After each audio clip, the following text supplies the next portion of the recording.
안녕하세요. 저는 귀염둥이 딸을 키우며 살고 있는 아줌마 구독자입니다. 저는 친정엄마가 당신의 시댁과 극심한 갈등을 빚어오신 분이었습니다. 제 친할머니께서는 보통으로 꼬장꼬장하고 깐깐하신 분이 아니었거든요. 제 기억 속 그 시절 친할머니의 모습은 정말이지 인간 대 인간으로서 상종을 하고 싶지가 않은 분이었습니다. 사람의 길을 빨리게 만들다 못해서 아예 질리게 만들어버리는 그런 분이었다고나 할까요? 그 어떤 관계로도 만나고 싶지 않은 분이었는데 고부관계로 만났으니 친정엄마의 스트레스는 당연히 극심할 수밖에 없었습니다. 너희 할머니가 없는 세상에서 딱 하루라도 살아보고 싶다. 어렸을 때 저와 여동생 앞에서 친정엄마가 하셨던 말씀이었네요. 그때 그 표정과 말투, 분위기 같은 것들이 계속 잊혀지지 않아서 저는 자라는 동안에 많이 힘들었던 것 같아요. 아무래도 딸은 자라면서 엄마의 영향을 가장 많이 받을 수밖에 없잖아요. 저는 큰딸로서 엄마에게 자주 감정이입을 했었죠. 우울해하고 힘들어하는 엄마를 바라볼 때면 저도 함께 우울하고 힘들어졌었어요. 도대체 친할머니께서는 왜 당신의 며느리를 못 잡아 잡숴서 안달인 건지 어렸던 저의 머리로는 절대 이해할 수가 없었죠. 그리고 솔직히 마음 한구석에서는 제가 아들이 아닌 딸이라서 괜스레 죄송스럽기도 했었어요. 나라도 자식 중에서 한 명이라도 만약에 아들이었다면 엄마가 할머니로부터 괴롭힘을 덜 받았을지도 몰라. 저하고 여동생 둘 다 딸이었으니까요. 그게 엄마의 약점이 된 것만 같았습니다. 특히나 첫째인 제가 딸로 태어나면서 그때부터 고부관계 분위기가 안 좋아졌다고 하니까요. 오랜 세월 이어진 고부 갈등은 부부 갈등으로도 번져갈 수밖에 없었습니다. 어렸을 적 제가 바라보았던 친정아버지의 모습은 어찌 보면 평화주의자였고 달리 보면 비겁한 회피자였습니다. 두 사람 일은 두 사람이 알아서 해야지. 왜 나까지 끌어들여? 당신이 알아서 현명하게 어머니하고 잘 좀 지내봐. 당신 그렇게 잘 지낸 능력이 충분하면서 괜히 왜 그렇게 가시를 세우면서 살아? 아버지는 그런 식으로 말씀을 하시면서 당신은 한 발자국 뒤로 물러나 계시기를 원했고 동시에 고부 갈등을 겪고 계셨던 엄마를 은근히 깎아내리시면서 탓을 돌리셨습니다. 엄마만 잘하면 고부관계가 좋을 텐데 엄마가 대처를 잘하지 못하고 있기 때문이라고 그러셨거든요. 그 상태로 세월이 흘렀으니 엄마가 화병에 걸리실 만도 했어요. 그리고 친할머니께서는 나날이 상대하기 어려운 성질머리를 내셨거든요.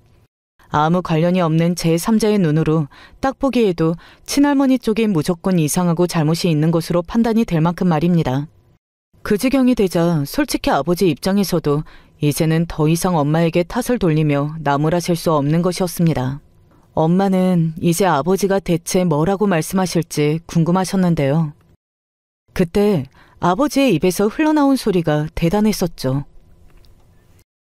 우리 어머니 정말 불쌍하신 분이야. 옛날에 진짜 말도 못하게 고생을 많이 하셨어. 그러니까 당신이 좀 이해를 하고 양보를 하고 그렇게 좀 해주라. 도저히 친할머니의 포악한 성질머리를 감쌀 수는 없으니까 이제는 아예 불쌍하신 분이니까 무조건 이해를 해드려야 한다고 주장하셨습니다. 제가 그때는 사춘기 중학생 나이가 된 상태였거든요.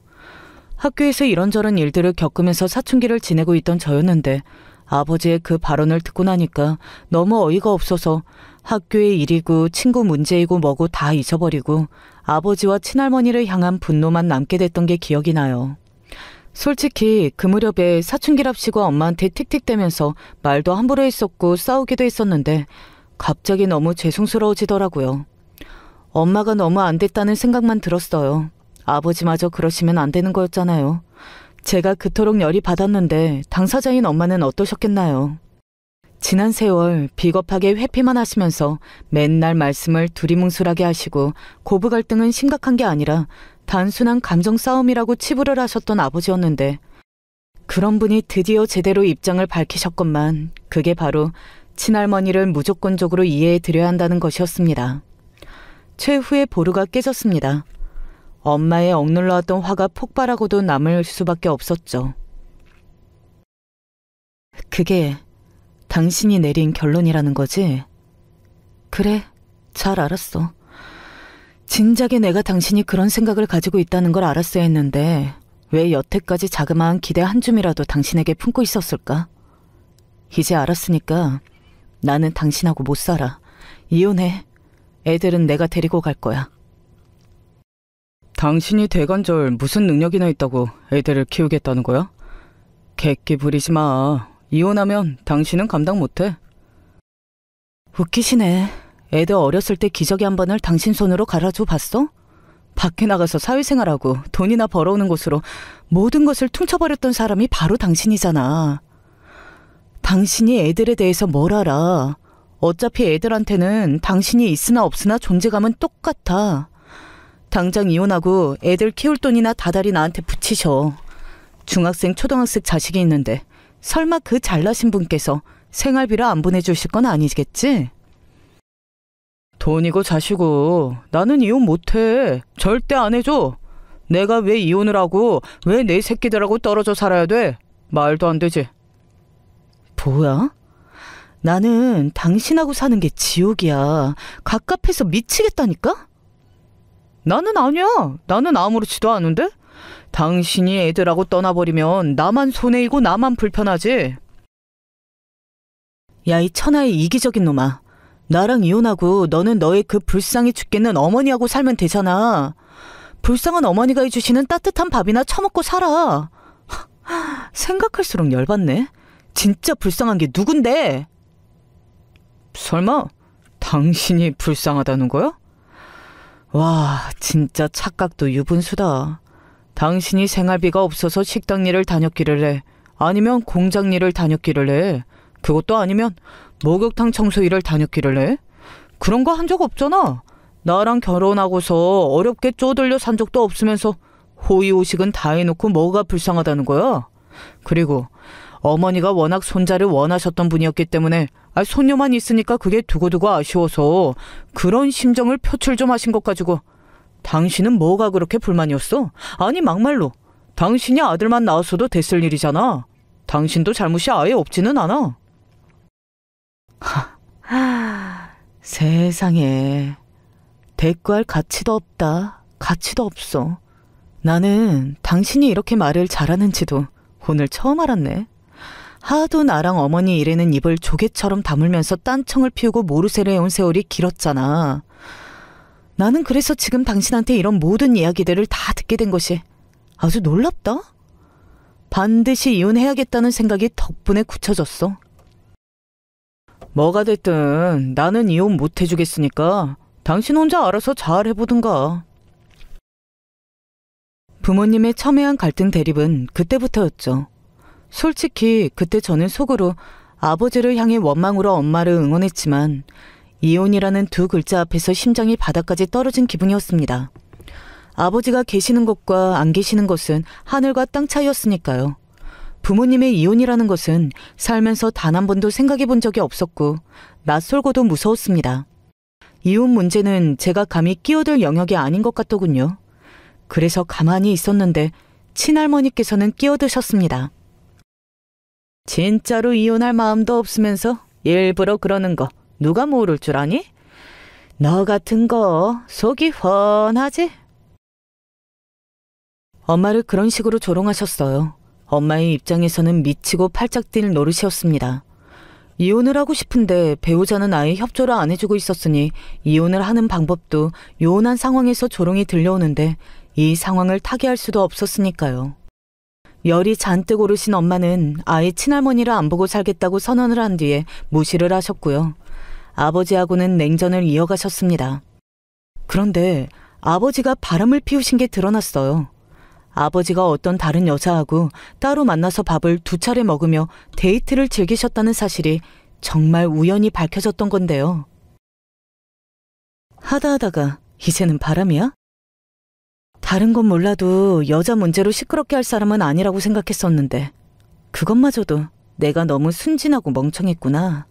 이야, 세상에 믿을 사람 하나 없고 10길 물속은 알아도 1길 사람 속은 모른다는 말이 정말 딱 맞는 거였네? 당연히 엄마는 극심하게 분노하셨고 배신감에 치를 떠섰습니다. 그때 친할머니를 위시한 친가에서는 엄마를 나무라며 설득을 하려고 들었습니다. 한 번 걸린 것 가지고 너무 사람을 몰아세울 필요는 없지 않느냐며 지금 눈 감아주면 평생이 편할 것이라고 그런 희한한 소리들을 해댔었죠. 잘난 구석 하나 없으면서 네가 내 아들을 용서 안 해주면 어쩔 건데. 특히 친할머니께서는 그 순간에 이르러서도 엄마의 속을 박박 긁으셨습니다. 저는 제가 목소리를 내야 할 때라고 판단이 들었어요. 엄마, 이혼하세요. 어차피 아버지하고는 진작에 사이가 틀어지셨잖아요. 상황이 이렇게 됐으니 이혼할 이유로 그냥 삼으세요. 바람 피우신 아버지하고 이참에 이혼하시면 좋겠어요. 너덜너덜하게 상처를 입으셨던 엄마는 저의 응원을 받으시고는 힘을 내셨습니다. 아버지가 바람을 피우시다 걸렸으니 그걸 토대로 이혼을 진행하겠다고 선언을 하셨고요. 그쯤 되면 이혼에 협조적이실 만도 했건만 끝까지 아버지는 뻔뻔하게 나오셨습니다. 내가 잘못을 하기는 했어. 그래? 그건 나도 인정하는 바야. 그치만 용서를 못 받을 정도로 중죄를 저질렀다고는 생각 안 해. 부디 제발 당신이 감정적으로만 굴지 말고 냉정하게 이성적으로 판단을 했으면 좋겠어. 아버지는 끝까지 이혼을 못 해주겠다는 입장을 고수하셨고요. 그래서 법적으로 부모님은 다툼을 이어가셔야만 했습니다. 친가 쪽에서 엄마를 그때 엄청 욕하면서 손가락질하고 저랑 여동생을 향해서도 애들이 이상하다, 밖에 나가서 뼈 빠지게 일하며 돈 벌어오는 아비를 무시한다는 소리를 해댔었던 게 만만치 않게 괴로운 요소였습니다. 아버지가 이혼을 못하겠다는 입장을 자꾸 안 굽히시니까 법정 공방도 정말 마지막까지 이어졌었어요. 엄마는 악에 바쳐서 한 인간으로서의 존엄성을 훼손 안 당하기 위해서라도 무조건 이혼하겠다고 열을 올리셨었죠. 아버지가 뜻을 안 굽히셨던 게 문제였지. 결혼 생활 중에 엄마가 고부 갈등으로 당해오신 것들과 아버지의 바람, 그 증거들이 있었기 때문에 결국 최종적으로 이혼 판결이 났습니다. 오래 질질 끌었던 게 끝나자 엄마는 너무나도 후련해하셨고요. 많이 지쳐 계셨으나 그래도 결과적으로는 잘 끝나서 다행이었습니다.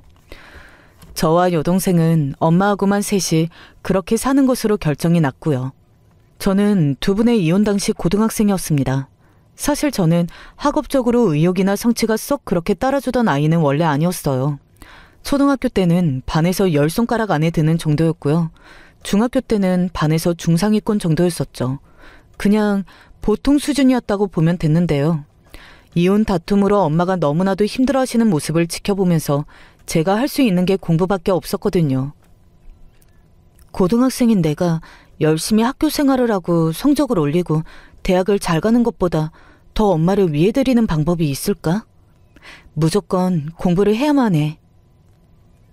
제가 다할 수 있는 노력의 분야를 외면하지 않기로 했습니다.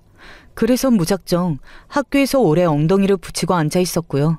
성격이 사교적이면서도 공부를 잘하는 친구들과 어울리면서 이것저것 공부 비법을 알아내고 문제풀이에 도움을 받고 그렇게 지냈습니다. 공부 감각을 스스로 터득해 나갔었던 것이었죠. 부모님의 이혼 문제가 아니었다면 저는 무조건 고등학교 생활도 별 생각 없이 해낸 다음에 그저 그런 널리고 널린 대학교에 갔었을 것입니다. 하지만 저 스스로 도끼를 품어야만 할 확실한 계기가 있었기 때문에 마음을 다잡고 실행에 옮겼었죠. 저는 또한 제 밑으로 여동생이 있었기 때문에 장녀로서 책임감 같은 것도 좀 있었던 듯 싶어요. 가정 환경도 어지러워진 마당에 제가 언니로서 잘하는 모습을 무조건 보여야 할 때라고 여겨졌었거든요. 쓸모없는 기집년들이라고, 그 애미의 그 딸년들이라고 할머니가 우리 자매한테 옛날에 얼마나 욕을 하셨었는데 내가 그걸 잊으면 안 되지. 이제부터는 내가 노력하고 내가 잘 돼서 엄마에게 힘이 되어드려야 해. 공부에만 매진했던 저는 타고난 두뇌가 받쳐주지 않아도 뒤늦게 고등학생이 돼서야 열심히 했던 것이기 때문에 엄청난 성과까지는 내지 못했으나 어디 가서 대학 간판을 소소하게 자랑할 정도의 성과까지는 냈습니다. 원하는 대학에 지원해서 당당하게 합격을 해냈고요. 우리 딸 정말 잘했다. 공부에 집중하기 너무 힘들었을 텐데 어쩜 이렇게 대학까지 잘 붙었니? 너무 대견해. 못난 엄마 밑에서 딸이 잘나게 커줘서 정말 고마워. 착하다. 엄마가 기쁨의 눈물을 훔치시는 걸 보고 저는 뿌듯했습니다. 인생에서 처음으로 커다란 보람을 느낀 순간이었네요.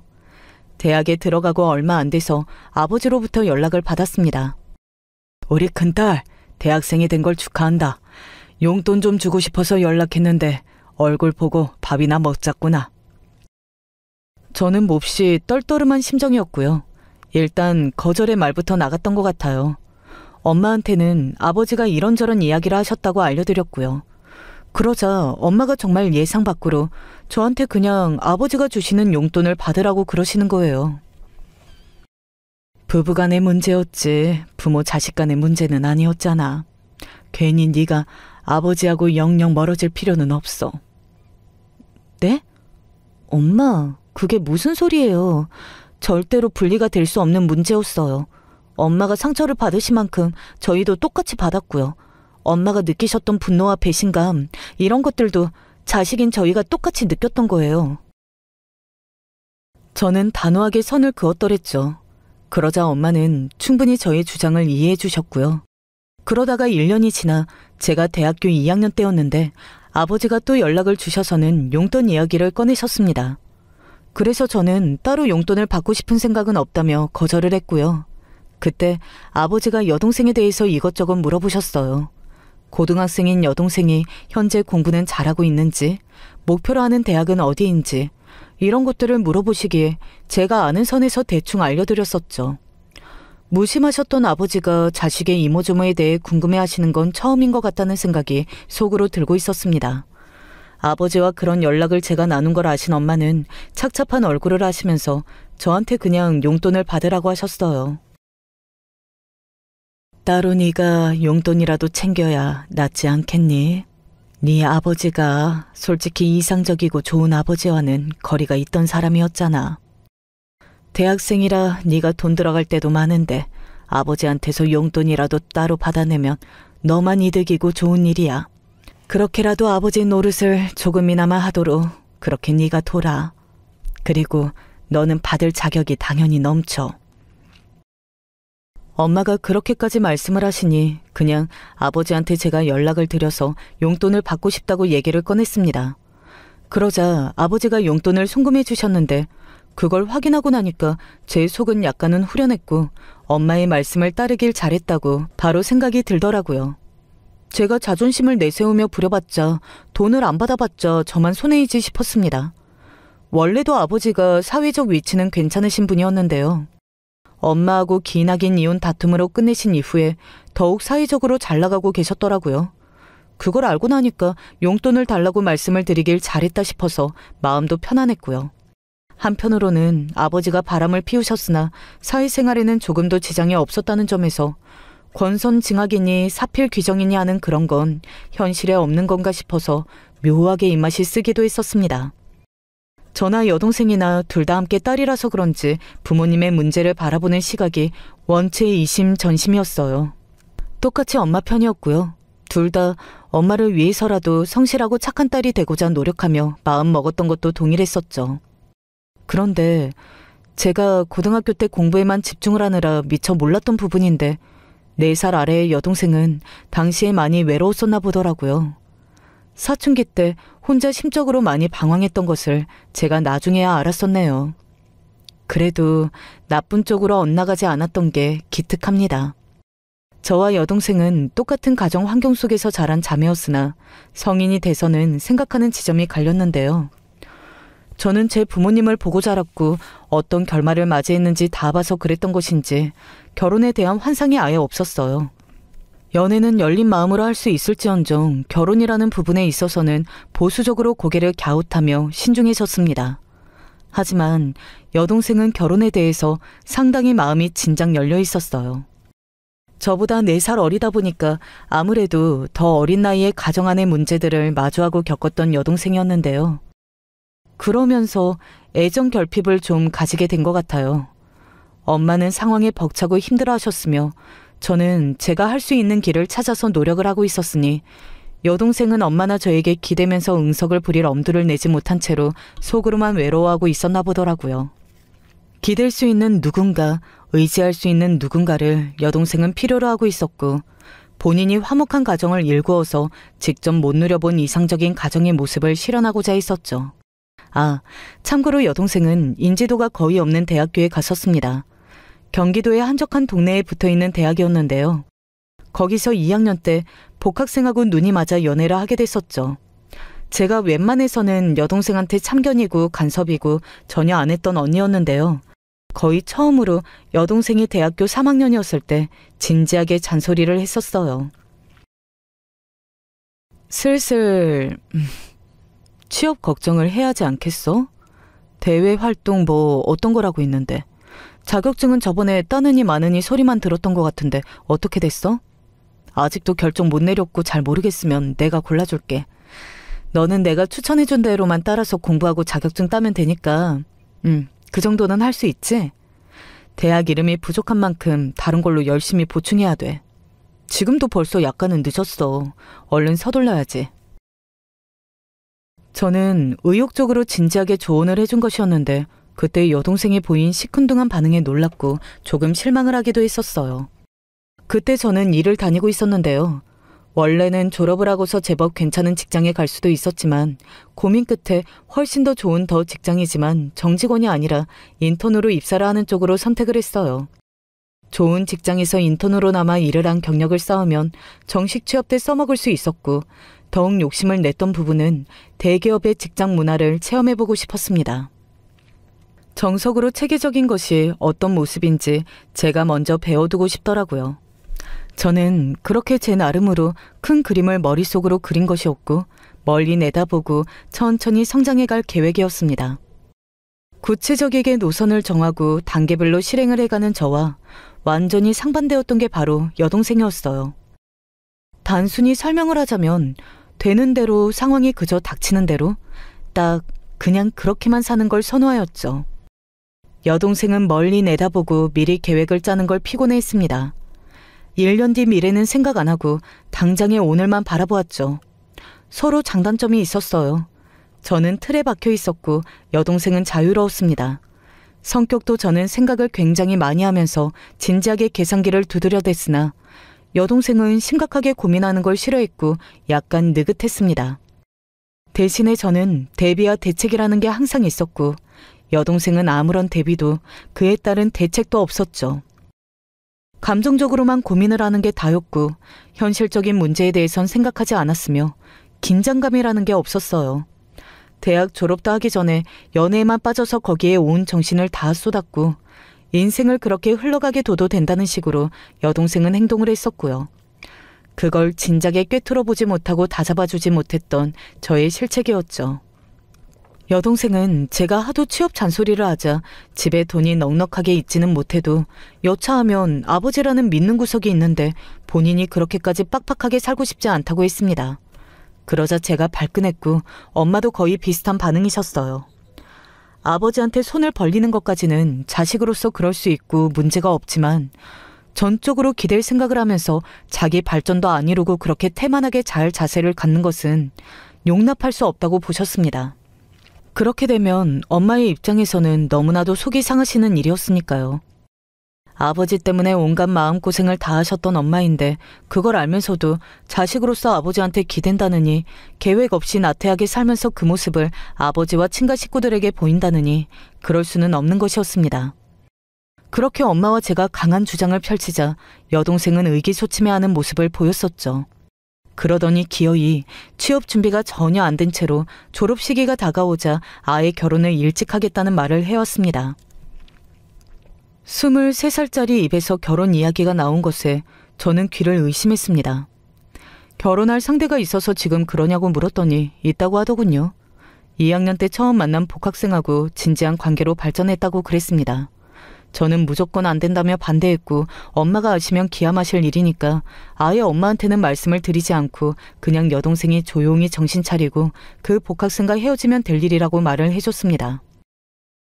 이제 대학 졸업을 앞둔 여동생한테 결혼을 운운한 남자가 제정신이라고 생각하지 않았기에 저는 헤어지라고 말을 했었는데요. 이게 어찌 보면 여동생의 마음에 불을 붙였던 것 같아서 나중에는 후회가 좀 들었더랬죠. 하지 말라고 하면 더 하고 싶은 청개구리 심보라는 게 있잖아요. 세계의 로맨스 이야기인 로미오와 줄리엣이 서로 집안이 앙숙이라 이뤄질 수 없는 사이였기 때문에 그토록 절절했던 게 아니겠어요. 직접적으로 반대에 부딪히고 나니까 여동생은 오히려 더 불이 붙어서 헤어질 마음이 없어졌던 것 같더라고요. 졸업 후 즉시 취업은 물 건너갔었고 아르바이트나 시작했던 여동생이었습니다. 엄마는 여동생을 보며 언니가 너무 착실하게 뭐든 다 해내니까 동생으로서 부담이 있었을지도 모르겠다고 하셨고, 비록 아르바이트일지라도 본인이 부지런하게 지내기만 한다면 그것으로 일단은 대견하게 보고 싶다고 하셨었죠. 저도 그런 마음이었는데요. 설마 여동생이 엄마와 저 몰래 남자친구와 반동거 생활을 시작했던 줄은 꿈에도 몰랐었고요. 그러다가 덜컥 임신이 돼서 다 드러났죠. 24 여동생은 임신을 했으니 결혼을 하겠다고 했습니다. 중소기업이라고 부르기에도 참으로 애매한 직장에 다니고 있는 1년차 신입인 남자하고 말입니다. 능력도 부족했고 모아놓은 돈도 없었고 집안 배경이 받쳐주는 것도 아니었죠. 오히려 집안은 가난했고요. 이러한 상대하고의 결혼을 찬성할 가족이 어디에 있을까요?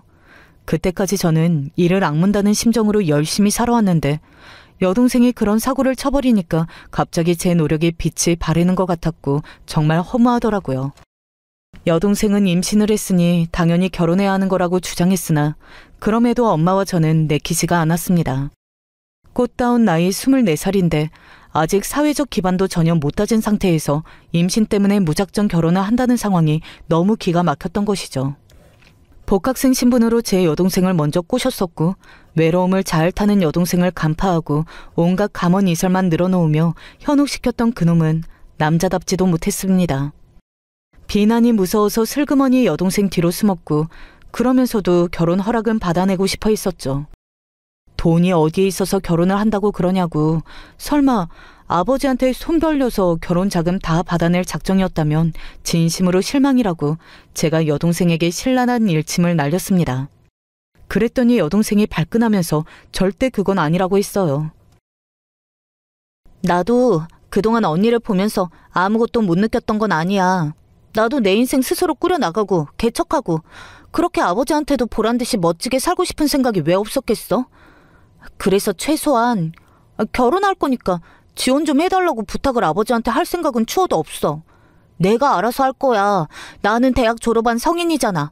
앞으로 열심히 노력하며 살 거고 아기도 문제없이 오빠하고 내가 둘이서 책임지고 잘 살아볼 거야. 예쁜 가정을 이뤄서 사는 것도 내 인생을 행복하게 만드는 길이라고 생각해. 사실 그게 내 진짜 오랜 꿈이었기도 한 것 같아.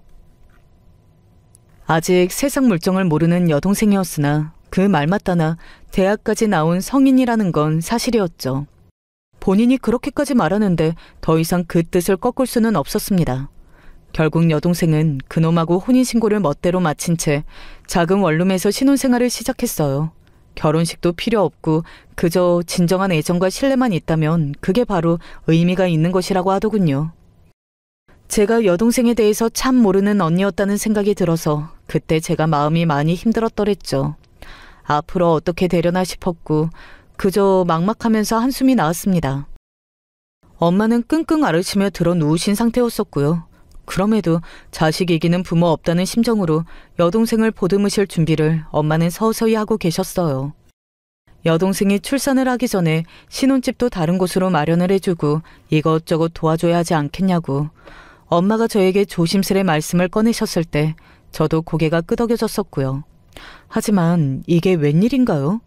너무 알콩달콩 잘 사느라 연락도 먼저 안 하는 여동생인 줄 알았는데 그게 아니라 결혼하자마자 그놈하고 갈등을 빚었던 모양이었습니다. 이혼한 아버지가 잘 산다면서 돈 많다면서 부자라면서 근데 이게 뭐야? 크게 지원받고 떵떵거리며 잘 살 수 있을 줄 알았는데 그래서 내가 너를 절대 못 놓치겠다 싶었던 건데 10원 한 장을 못 받아먹어? 에라이 내가 똥 밟았네. 세상에, 알고 보니까 여동생이 진작에 그놈하고 사귀면서 의지하고 싶은 마음에 이런저런 가정사를 다 털어놨었는데 그놈은 그걸 듣고서 땡 잡았다 싶어서는 작정하고서 여동생과 결혼하려 했던 것입니다. 어린 나이에 여자와 결혼할 확실한 방법은 임신이었고요. 천하의 못된 놈이었죠. 예상 밖으로 여동생은 아버지의 지원을 전혀 안 받았고 분노한 그놈이 난리를 쳤습니다. 여동생의 심정이 어땠겠나요? 그건 말로 표현될 수 없는 심정이었을 것입니다. 그러다가 스트레스를 크게 받은 여동생이 유산을 하고 말았어요. 병원에서 여동생을 잡고서 엄마랑 제가 얼마나 울었던지 모릅니다. 여동생은 무조건 본인이 다 잘못했다고 하였고요. 괜찮아. 이제는 다 지나간 일이야. 다른 건 아무것도 신경 쓸 거 없고 너는 네 몸 추스를 생각만 하면 돼. 엄마는 그 나쁜 놈에게 따져묻고 자식화하기도 싫다고 하시면서 당장 하루라도 빨리 여동생이 이혼을 해서 그놈과 아예 끝내는 걸 원하셨습니다. 그래서 여동생은 조용하고 빠르게 그놈과 이혼을 했고요. 완전히 속아 넘어갔던 것 때문에 충격이 커서 한동안 후유증으로 앓았습니다. 그런 여동생을 채근하지 않고 그냥 지켜봐주며 기다려줬었죠. 저는 어느새 30이었으나 결혼 생각은 아직 전혀 없었는데요.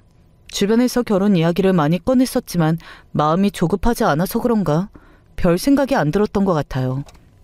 그러다가 제가 32에 지인의 소개를 통해 남편을 만났습니다.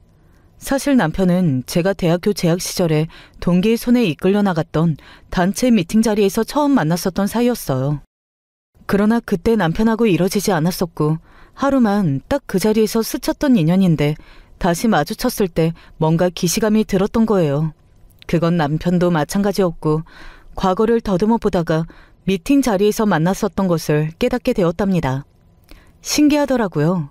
그래서인지 금세 심적으로 가깝게 느껴졌었고요. 남편이 저랑 4살 차이였어요. 우리 궁합도 안 본다는 4살 차이네? 남편은 그렇게 얘기를 하면서 결혼에 적극적으로 나왔었죠. 심적으로 방황하던 여동생은 아르바이트를 하면서 조금씩 집 밖으로 나왔고 그러다가 정식으로 직장에 들어간 상태였습니다. 이제 여동생 쪽도 안심이 되었고 저도 아예 결혼을 안 할 생각이라면 모를까 조금이라도 결혼 가능성을 열어놓고 있는 상태라면 굳이 더 미루지 않는 게 좋을 것 같더라고요. 33 나이에 저는 솔직히 남편을 열렬하게 미칠 정도로 사랑하지는 않았으나 직장 좋고 인물도 그만하면 괜찮고 무엇보다 먼저 적극적으로 결혼을 이야기해주는 사람과 결혼하는 게 나쁘지 않겠다 싶어서 마음을 굳히게 됐었죠. 그 무렵에 친할머니께서 쓰러지셨습니다. 그 사실을 몰랐다가 상태가 점점 좋지 않아서 위독해지셨으며 엄마와 저희 자매를 보고 싶어 하신다는 연락을 받고서 알게 됐었죠. 이제 연세가 많으셨으니까요. 마지막으로 뵙겠구나 싶었네요. 친할머니를 뵈러 가겠다고 결심을 했던 건 그분이 엄마에게 사과를 직접 남기시려는 것 같다고 추측을 했었기 때문입니다. 병원으로 찾아뵈었더니 나이 지극하게 드신 친할머니께서 기력이 다 쇠하신 채로 누워 계셨어요. 그야말로 이빨 다 빠진 호랑이더군요. 성질머리 한번 지독하셨던 분이 이렇게 되신 것에 엄마는 만감이 교차하신 얼굴이었죠. 마지막으로 당신의 과오를 꺼내시며 사과를 하실 것이라고 그렇게 예상했던 저는 어이가 없어졌습니다. 친할머니의 용건은 사과 같은 게 아니었고 아버지가 재혼을 하실 수 있도록 엄마와 저희 자매가 나서서 설득을 좀 해달라는 것이었습니다. 알고 보니 아버지가 어떤 여자분하고 3년 정도 연애를 하시다가 정식 재혼 문제를 두고 망설이신 끝에 결국 헤어지셨더라고요. 아버지 쪽에서 재혼을 고사하셨대요. 그 여자분은 한번 다녀오신 분이기는 했어도 집안 배경이 몹시 좋았다고 합니다. 내가 죽기 전에 꼭 잘난 내 아들이 다시 세장가 드는 걸 봤어야 했는데. 친할머니께서는 분하고 원통하다고 하시다가 눈동자가 뒤로 넘어가면서 의식을 잃으셨고요. 엄마와 저희 자매는 그 길로 나왔었고 친할머니께서는 이틀 후에 돌아가셨었죠. 어떻게 끝까지 나한테 개소리만 하다가 가셨을까? 엄마는 당신이야말로 분하고 원통하다 하셨고 친할머니께서 돌아가시기 전에 그런 말씀들을 남기셨던 것에 아버지는 무안해하시면서 미안하다고 그러셨습니다. 하지만 분위기가 영 좋지 못하였고 저는 결혼식에 아버지를 초대할 수 없었습니다. 엄마를 위해서였죠. 만약 친할머니께서 그런 유언만 안 남기셨어도 결혼식에 아버지를 부르는 건 당연히 할 수 있었을 텐데 상황이 참 공교로웠습니다. 신랑 측 혼주석도 모친뿐이었기에 양가 그림이 잘 맞기는 했었네요. 시아버지께서는 남편이 고등학교 때 갑자기 암 말기 선고를 받고 돌아가셨어요. 남기신 유산이 제법 됐었고요. 무엇보다 시어머니 앞으로 명의가 돌려졌던 시골의 자그마한 땅이 시간이 지나 개발구역에 포함이 되면서 그때 시댁의 재산이 좀 생겼죠. 남편이 셋째이고 위로 누나만 둘입니다. 시누이들은 둘 다 결혼해서 자식을 키우며 사는 중이었고요. 남편은 일 욕심이 굉장히 많은 사람이었고 인정 욕구나 성공 욕구 또한 많았는데요. 저는 그런 남자라서 참 괜찮게 보인다고 생각을 했었습니다. 저는 고등학교 때를 기점으로 인생에서 항상 뭔가를 이뤄내야 한다고 생각을 하면서 살아왔던 사람이었기 때문에 남편 같은 인물이 배우자로서 좋게 보였고 귀감이 되어주겠구나 싶었어요.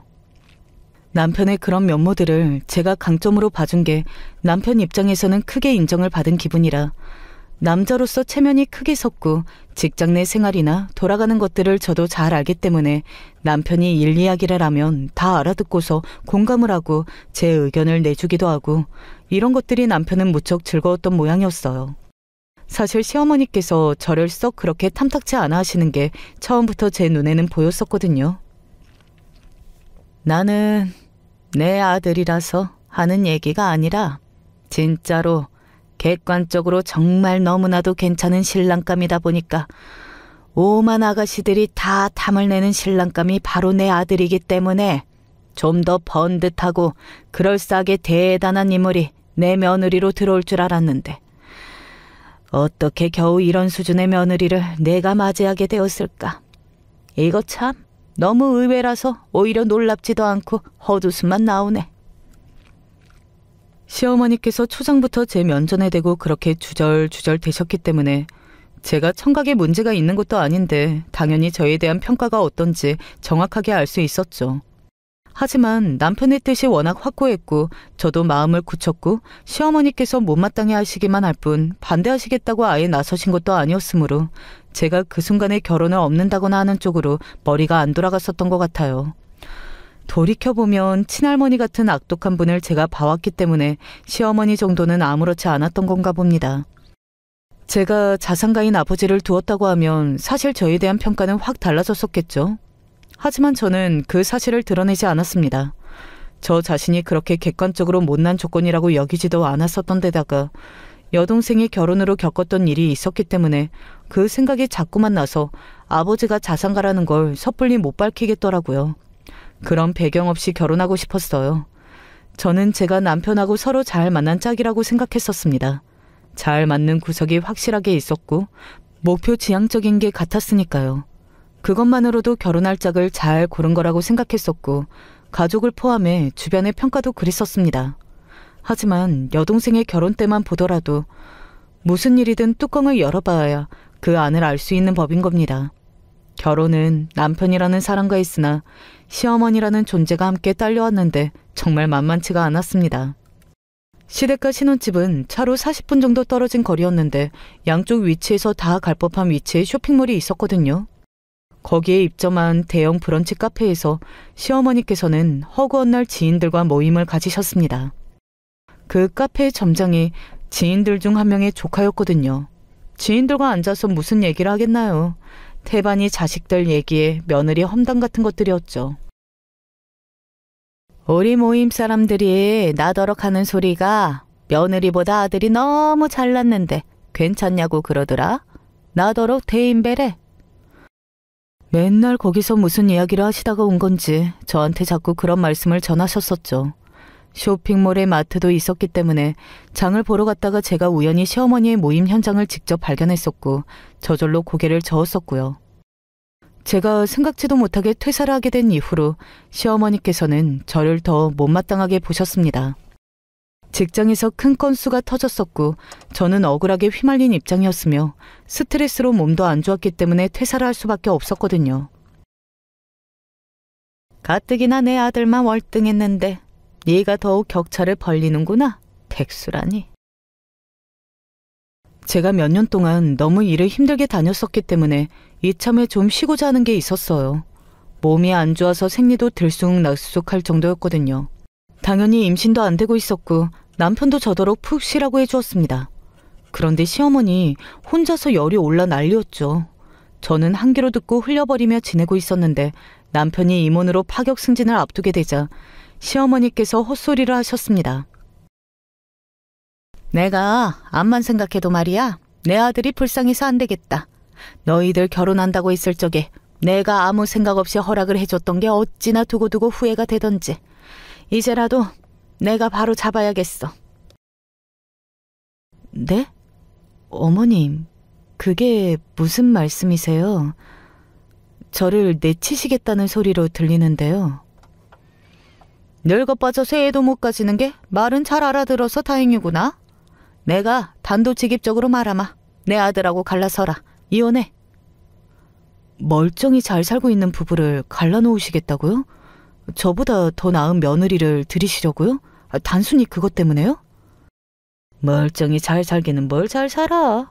네가 못나고 부족한 것부터가 하자 가득한 결혼인데 그걸 어떻게 잘 산다고 할 수 있니?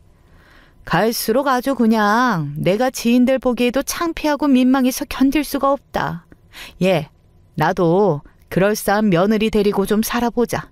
너 같은 거 말고 내 아들이 임원되게 생긴 마당에 내가 욕심을 안 부리게 생겼니? 태어나서 그런 모욕은 처음이었어요. 제 눈을 찌를 듯이 삿대질을 가까이 하시면서 침을 튀기시며 말씀하시더군요. 시어머니의 눈빛에는 경멸이 가득했습니다. 너무 수치스러웠고요. 며느리 후보로 점 찍어둔 상대 있냐고 솔직하게 알려달라고 그러니까 있기는 있다고 하셨습니다. 저보다 고작 3살 어리지만 대신 지방에 땅이 좀 있는 집안의 여자더군요. 남편이 임원으로 승진할 거라는 소리를 듣고 거기서 되게 관심을 보인 모양이었어요. 내가 가만히 생각을 해보니까 그 집에서 그럴 정도면 내 아들이 결혼 시장에 인기 만점이라는 소리 아니겠니? 아가씨들이 전부 내 아들하고 어떻게 한번 해보고 싶어서 안달일 텐데. 그래서 지금 저더러 이혼하라고 하시는 거네요? 저더러 이혼 딱지 붙이라고 하시는 거잖아요. 사회에서 잘 나가는 남편 포기하고요. 뭘 그렇게 울적해하면서 자존심 상해하니? 네 애미 네 동생 다 이혼했잖아. 그러니 너도 따라서 이혼하면 가풍에 걸맞고 좋지 뭐. 그 발언에 정신이 아찔해졌습니다. 제 여동생의 이혼 사실은 시어머니께 알려드린 적이 없었거든요. 그래서 남편한테 따졌더니 그냥 별 생각 없이 시어머니께 알려드렸던 것뿐이라면서 대수롭지 않아 했어요. 시어머니의 이혼 강요가 있었다고 이야기를 하자 남편이 당황하면서도 화를 내지 않았습니다. 모르는 일인 것처럼 굴면서도 어머님 뜻은 거역 안 하겠다는 반응이네. 내 말이 맞아? 피곤해 죽겠는데 정말. 당신이 이러니까 우리 엄마도 질리신 거 아닐까? 그리고 난 잘 모르겠으니까 당신이 우리 엄마랑 둘이 알아서 해결하든지 해. 와, 남편의 그 모습을 보면서 옛날 친정아버지의 모습이 겹쳐졌습니다. 그리고 시어머니와 돌아가신 친할머니의 모습 또한 겹쳐진다는 걸 깨달았죠. 미련이 싹 사라졌고요. 이혼으로 마음이 기울었어요. 일부러 이혼이 겁나는 척, 슬프고 괴로운 척, 그렇게 태도를 보이며 시간을 끌어서 시어머니의 마음을 애태웠습니다. 돈 얘기까지 나왔는데도 왜 꿈쩍을 하네? 너 진짜 내 아들 발목 잡아서 끝까지 늘어지려고 이러니? 야, 이 찰거머리야! 그러면 어머님이 구체적인 숫자를 말씀해 주시든가요. 제 마음을 딱 정리하고 접을 수 있을 정도로 불러주시면 저도 결단 내리겠습니다. 그래, 나도 각오 안 한 바는 아니다. 10억? 현금 탈탈 털어서 내가 10억 너한테 쥐어줄 테니까 그거 받고 썩 꺼져라. 됐지? 가슴이 막 뛰더라고요. 시어머니께서 부르실 수 있는 최대의 액수였고 홧김에 내지르신 숫자라는 걸 본능적으로 알아차린 저는 당장에 수락을 했습니다. 저더러 수지 맞은 년이라며 욕을 하셨는데 그냥 가만히 있었고 돈이나 챙겼네요. 남편은 제가 일방적으로 이혼을 당해 쫓겨나는 것이지만 거액을 챙겼으니 결국 저에게 잘된 일이 아니겠냐면서 약간 축하한다는 듯이 제 어깨를 두드리는 것으로 마지막 인사를 했습니다. 빈말로나마 저에게 사과를 안 하더군요. 제가 결혼 정년기에 남편을 소개받았던 건 그 회사의 이름을 봤었기 때문입니다. 아버지가 그곳에 주주로 계셨거든요. 그런 전말을 감춰둔 채로 저는 2회에 걸쳐 10억을 받았고 이혼을 했습니다. 엄마와 여동생은 두 팔을 벌려 저를 안아주었죠. 저는 그 거액을 어떻게 쓸지 벌써 정한 바였어요. 여동생이 미혼모를 지원하는 것에 관심이 많았고 가난하거나 가정의 불화 때문에 방황하는 여자 청소년들에게 생리대를 지원해주고 복지센터를 연결해주는 것에도 관심이 많았습니다. 그래서 이왕이면 여동생이 그쪽으로 아예 일을 하면서 많이 베풀었으면 하는 마음으로 돈을 주었어요. 기본적인 돈 관리는 엄마가 하셨지만요. 그리고 저는 제가 어떤 식으로 이혼을 당했는지 아버지한테 당연히 다 말씀을 드렸습니다. 뭐야?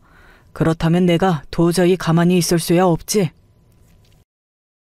아버지의 간결한 선언은 큰 파장을 불러올 예정이었죠. 이혼하고 나서 저는 홀가분하고 개운한 마음으로 지내다가 문득 전에 장을 보러 다녔던 쇼핑몰에 들러봤어요. 그랬더니 브런치 카페에 저희 시어머니께서 지인들과 또 앉아 계시더군요. 저는 씩 웃으면서 다가갔습니다. 이렇게 뵙네요. 여전히 이곳에서 죽치고 계시는 걸 좋아하시는군요. 어? 너 여기는 웬일이니? 아유 깜짝이야. 못 알아볼 뻔했네. 인사를 건네자 화들짝 놀라셨고 저를 훑어보셨는데 그건 지인분들도 마찬가지였습니다. 제가 작정하고서 깔끔하고도 고급스럽게 꾸민 모습이었으니 다들 그러실 법도 했죠. 거액을 챙겨서 팔자를 핀 거냐는 눈빛으로 전 시어머니께서는 저를 째려보시길래 제가 부드럽게 말씀을 드렸네요. 어머님 아들은 잘 지내나요? 벌써 이미 재혼하는 건 아니겠죠? 곧 하기는 하는데 네가 뭔 상관이니? 암만 생각해도 아깝고 아쉽나 봐. 그만큼 받아 처먹었으면 욕심을 그만 부려야지. 참나. 사람 욕심은 끝도 없다더니만. 하긴 내 아들이 정말 잘나기는 했어. 아니요. 그게 아니라요. 괜히 M1 피해자가 나올까봐 걱정돼서 그렇죠. 임원이라는 걸 보고서 분명히 여자 쪽이 재혼을 하려는 걸 텐데. 어머님 아들 곧 임원에서 잘리잖아요. 뭐?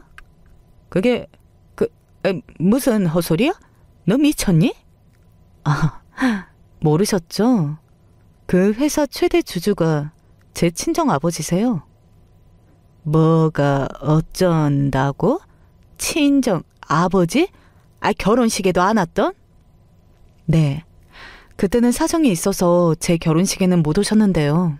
그렇다고 해도 부모 자식 관계가 어디 끊어지나요? 아버지하고 저 잘 지내고 있었거든요.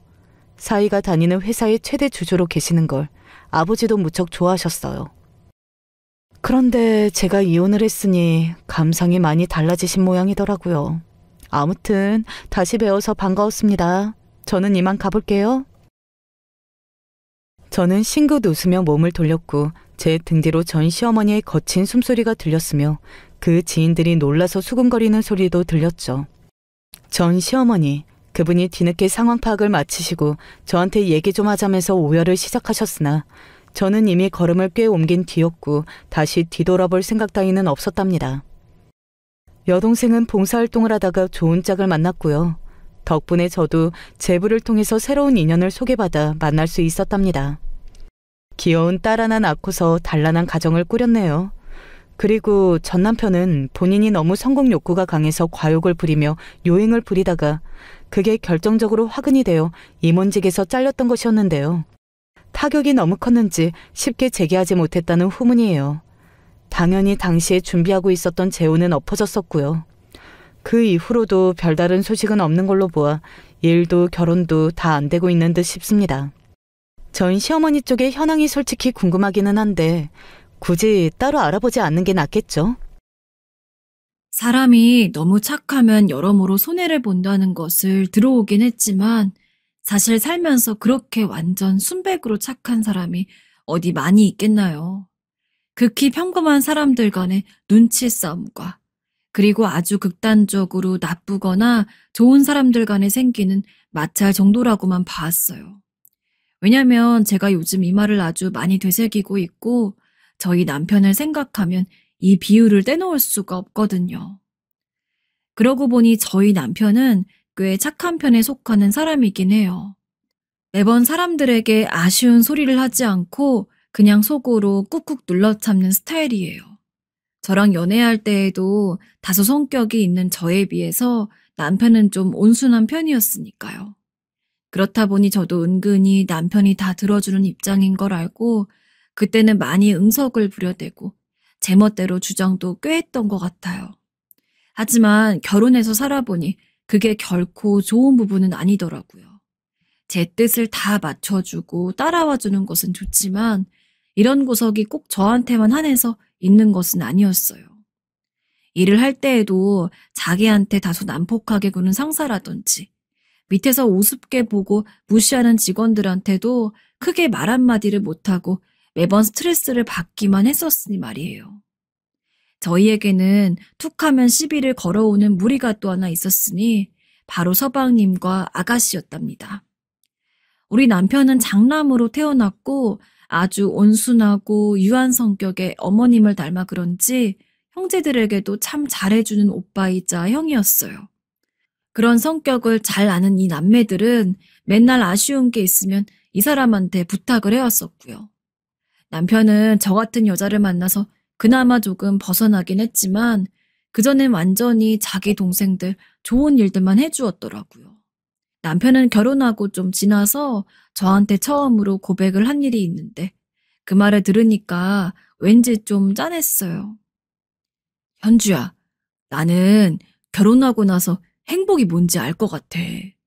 현주랑 우리 유진이랑 이렇게 셋이서 오순도순 사는 게 진짜 행복인가 봐. 그전에 삶도 좋았지만 지금이 너무 좋아. 생각해보면 이 사람은 늘 누군가를 따라다니며 챙기는 입장이기만 했어요. 자기가 하고 싶은 거, 자기가 갖고 싶은 것, 해보고 싶고 먹고 싶은 것에 대해서 마음껏 말도 못 해본 것 같더군요. 그걸 시댁에 갈 때마다 느꼈던 게 뭐냐면 다른 집은 장남이랍시고 너무 차별을 해서 문제인데 이 집은 동생들이 너무 오빠를 함부로 대하는 것 같더라고요. 아버님께서 뭔가 심부름을 시키셨는데 그걸 서방님은 따라가지 않고 우리 남편만 혼자 가서 종일 고치고 앉아있는 거예요. 전 음식도 다 되었는데 이 사람이 안 오니까 걱정이 되는데 그러던 말던 간에 서방님네 부부와 그 집 애들은 그냥 아무렇지 않게 우리가 부쳐대는 전이나 주워 먹고 반응이 없더라고요. 하다못해 이런 말도 하는 게 아니겠어요? 아니 형은 왜 안 오는 거야? 다들 기다리는데. 형수님, 한번 형한테 전화 좀 해주세요. 우리 애들 배고파서 이렇게 아기새 마냥 입을 쩍쩍 벌려대는데 너무 기다리게 하네요. 아유, 형 하여튼 행동 느린 거 어릴 때나 지금이나 똑같다니까. 그 말을 들으니까 전 우라가 치밀더라고요. 우리 남편은 꼭두 새벽처럼 나가서 고친답시고 땀을 뻘뻘 흘리면서 시댁 일을 도와주고 있는데 자기도 똑같이 아들이면서 퍼질러 누워 TV나 보고 있고 말이에요. 동서도 완전히 똑같았어요. 하지만 제 남편이 저러고 있으니 자기도 딱히 여기 와서 그런 배려를 할 생각을 전혀 못하는 것 같더군요. 애들도 얼마나 버릇이 없는지 자기 엄마 아빠가 큰아빠를 무시해서 그런지 제 딸도 쉽게 보고 무시하려 들더라고요. 가지고 온 장난감이 있으면 아무렇게나 그냥 뺏어가려고 하고 말이에요. 하다 너무 화가 나서 저도 그때 큰맘 먹고 한마디를 했어요. 서방님, 저도 너무 배고픈데 서방님이 가서 이 사람 좀 데리고 와주세요. 일거리가 너무 많아서 못 오나 봐요. 서방님이 가셔서 같이 뚝딱 처리하시고 같이 밥 먹자고 이리로 데리고 오세요. 이렇게 말을 돌려서 했더니 또 그 말 뜻을 귀신같이 눈치를 채가지곤 금세 또 짜증을 내는 거였죠. 명색이 제가 형수인데 말입니다. 아이고, 형수, 저도 가서 일하란 말이죠? 근데 저는 어제 야근해서 너무 피곤해요. 형 최근에 회사도 관뒀다면서요. 이럴 때 와서 손 쉬지 않게 놀려가면 좀 일도 하고 그러는 거죠, 뭐. 때 되면 오지 않겠어요? 아휴, 근데 거참, 배 너무 고픈데. 엄마, 우리끼리 먼저 먹으면 안 돼? 얼마나 여우같이 구는지. 전 이때 너무 화가 나서 결국 죄 없는 남편에게 전화해서 빨리 오라며 화를 냈고, 땀으로 샤워를 하고 나타난 남편을 수건으로 빡빡 닦아가며 얼른 앉혀서 밥을 먹였어요. 그러는 와중에도 서방님네 애들은 어찌나 버릇이 없던지 큰아빠 땀냄새 난다며 중얼거리고, 서방님도 코를 막아가면서 얼굴을 찌푸리더군요. 뭔 놈의 우애를 고집할 때에는 꼭 돈이나 어디 좋은 자리를 부탁해가면서 형이라고 붙들고 늘어지고, 막상 본인들도 나서야 할 때에는 세상 이런 남이 없는 것처럼 못 본 척하고 야멸차게 굴더라고요. 그래서 저는 명절마다 시댁에 가는 게 너무 싫었고 되도록 서방님과 마주하고 싶지 않았어요. 아가씨도 마찬가지였는데 어쩌면 그렇게 주기적으로 와서 자기 오빠를 시켜대는지 빨리 결혼해서 자기 남편이 있어봐야 이해를 하겠구나 싶더라고요. 이렇게 시댁 분위기를 싫어하는 건 저뿐이 아니라 하나뿐인 딸도 마찬가지였어요.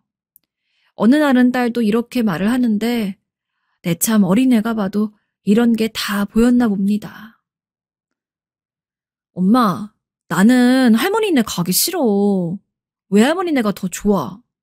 외할머니네 가면은 아빠가 더 편한 것 같아. 할머니네 가면 맨날 작은 아빠랑 고모가 아빠한테 말도 안 예쁘게 하고, 작은 아빠는 수진 언니랑 희철 오빠는 맨날 날 괴롭혀. 나 이번에 안 가면 안 돼? 전 이런 얘기를 들으면 속이 터져 죽겠는데 또 남편은 그런 말을 하면 그냥 팔자 눈썹이 돼가지곤 애 머리를 쓰다듬으며 설득을 하더라고요. 아이고, 우리 딸 마음 상했구나. 그래도 그런 소리 하는 게 아니야. 아빠가 괴롭히지 못하게 할게.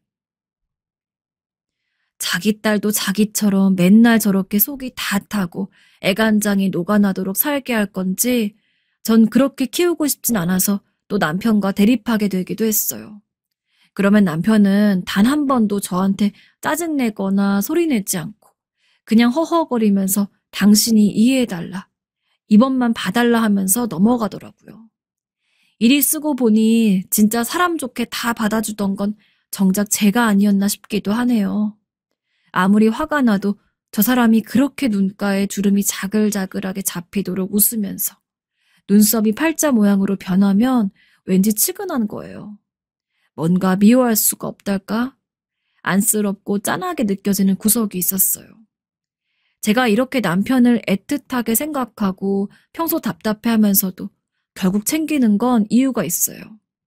이 사람이 우리 아빠 아프실 때 보통 잘해준 게 아니었거든요. 그때 아빠가 암에 걸리셔서 여러모로 고생하고 계시고 힘드실 때였는데 전 당시 애가 너무 어릴 때여서 아빠한테 애 없고 자주 들릴 수가 없었어요. 근데 남편은 아껴두었던 휴가를 그때 쓰고 본인이 우리 집에 가서 엄마가 하기 힘들어 하셨던 아빠 목욕이나 산책, 모시고 움직이는 일들을 다 했었어요. 아빠가 돌아가시기 전 대소변도 잘 보지 못하셔서 그때 너무 괴로워하셨는데 이 집에 아들이 없으니 자기가 아들이나 마찬가지라면서 그 처리도 같이 해드렸고 말이에요. 당신 아버지, 내 아버지나 마찬가지인데 그런 소리 마. 하나도 힘들지 않아. 내가 오히려 도움되어 드릴 수 있어서 너무 감사해. 평소 아무리 까칠하고 딱딱하게 말하는 저라지만 전 그때 남편의 모습을 보면서 얼마나 숨죽여 울었는지 몰라요. 그리고 어찌나 미안하던지 내가 딸이 아니고 아들이었어도 차마 저렇게까진 못했을 텐데 자기 부인의 아버지랍시고 저렇게 손수 다 처리하고 목욕까지 빡빡 시켜드리는 남편을 보니 울컥하고 올라오더라고요. 이후로 아빠가 돌아가셨을 때에도 장례부터 해서 저보다 남편이 더 바쁘게 뛰어다녔고 확실히 사람 좋은 남편의 장인어른 입지가 되어 그랬는지 몰라도 조문객들이 정말 많이 왔었어요. 이후로도 우리 엄마가 혼자가 된 그 이후로도 정말 살뜰하게 잘 챙겼거든요. 엄마도 이런 사정 때문에 늘 미안해했고 제 얘기를 통해 시댁에서 남편이 또 어떤 아들인지 알기 때문에 더 잘해주려고 애쓰셨어요. 제가 봐도 남편은 본인 처가댁에나 갔을 때야 비로소 쉴 수 있는 것 같더라고요. 아이고, 우리 김서방 왔어? 얼른 앉아. 오느라 고생 많았네. 아니에요. 장모님, 뭐 도울 거 없어요? 저거 상 차리면 되나요? 아니야. 가만히 있어. 저희 엄마는 남편이 우리 집에 오면 정말 아무것도 시키지 않고 그냥 앉아서 TV나 보게 하고 끊임없이 먹이기만 하세요. 남편이 설거지를 하겠다고 해도 극구 말리시고 그냥 놀다만 거라며 용돈까지 챙겨주실 정도예요. 사실 아빠 일로 인해서 몇 년 신세를 졌으니 그 부분 때문도 있고 제가 남편을 애틋하게 여기듯 우리 엄마도 그런 것이 비슷하게 있으셨던 것 같더라고요. 아무튼 우리는 이런 평범한 날들을 보내고 있던 와중에 회사 상황에 너무 지치고 시달린 남편의 퇴사 이후 많은 고민들을 하게 되었어요. 결국 남편은 이렇게 살 순 없고 다른 계획을 세워서 돈벌이를 하고 이후로 또 다른 일들을 알아보겠다고 하더군요.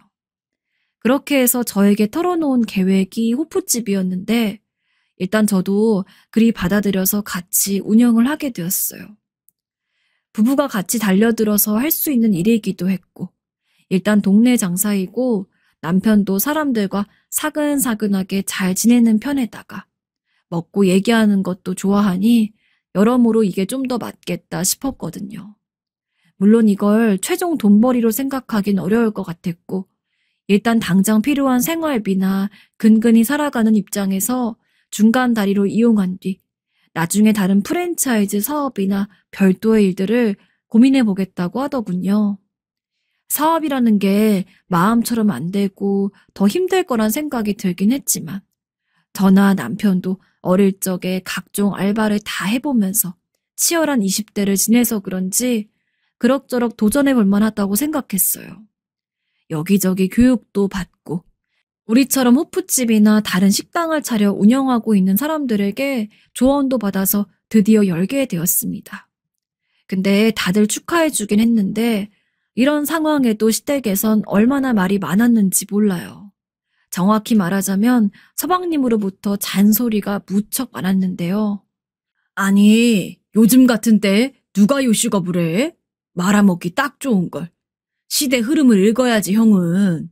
참 답답하다 답답해. 하며 시끄럽더군요. 전 일단 다 귀를 막고 무조건 진행을 했고 신부님은 그냥 새로운 도전을 축하한다고 얼마 용돈을 보내주셨어요. 우리가 개업을 해서 장사를 하던 때에도 시부모님과 아가씨는 오셨지만 서방님은 끝내 가당치도 않다며 와보지도 않더라고요. 하다못해 동서조차 축하의 연락도 없어서 좀 괘씸하긴 했지만 별 수 있나 싶어 그냥 무시하고 우리는 우리의 갈 길을 갔는데요.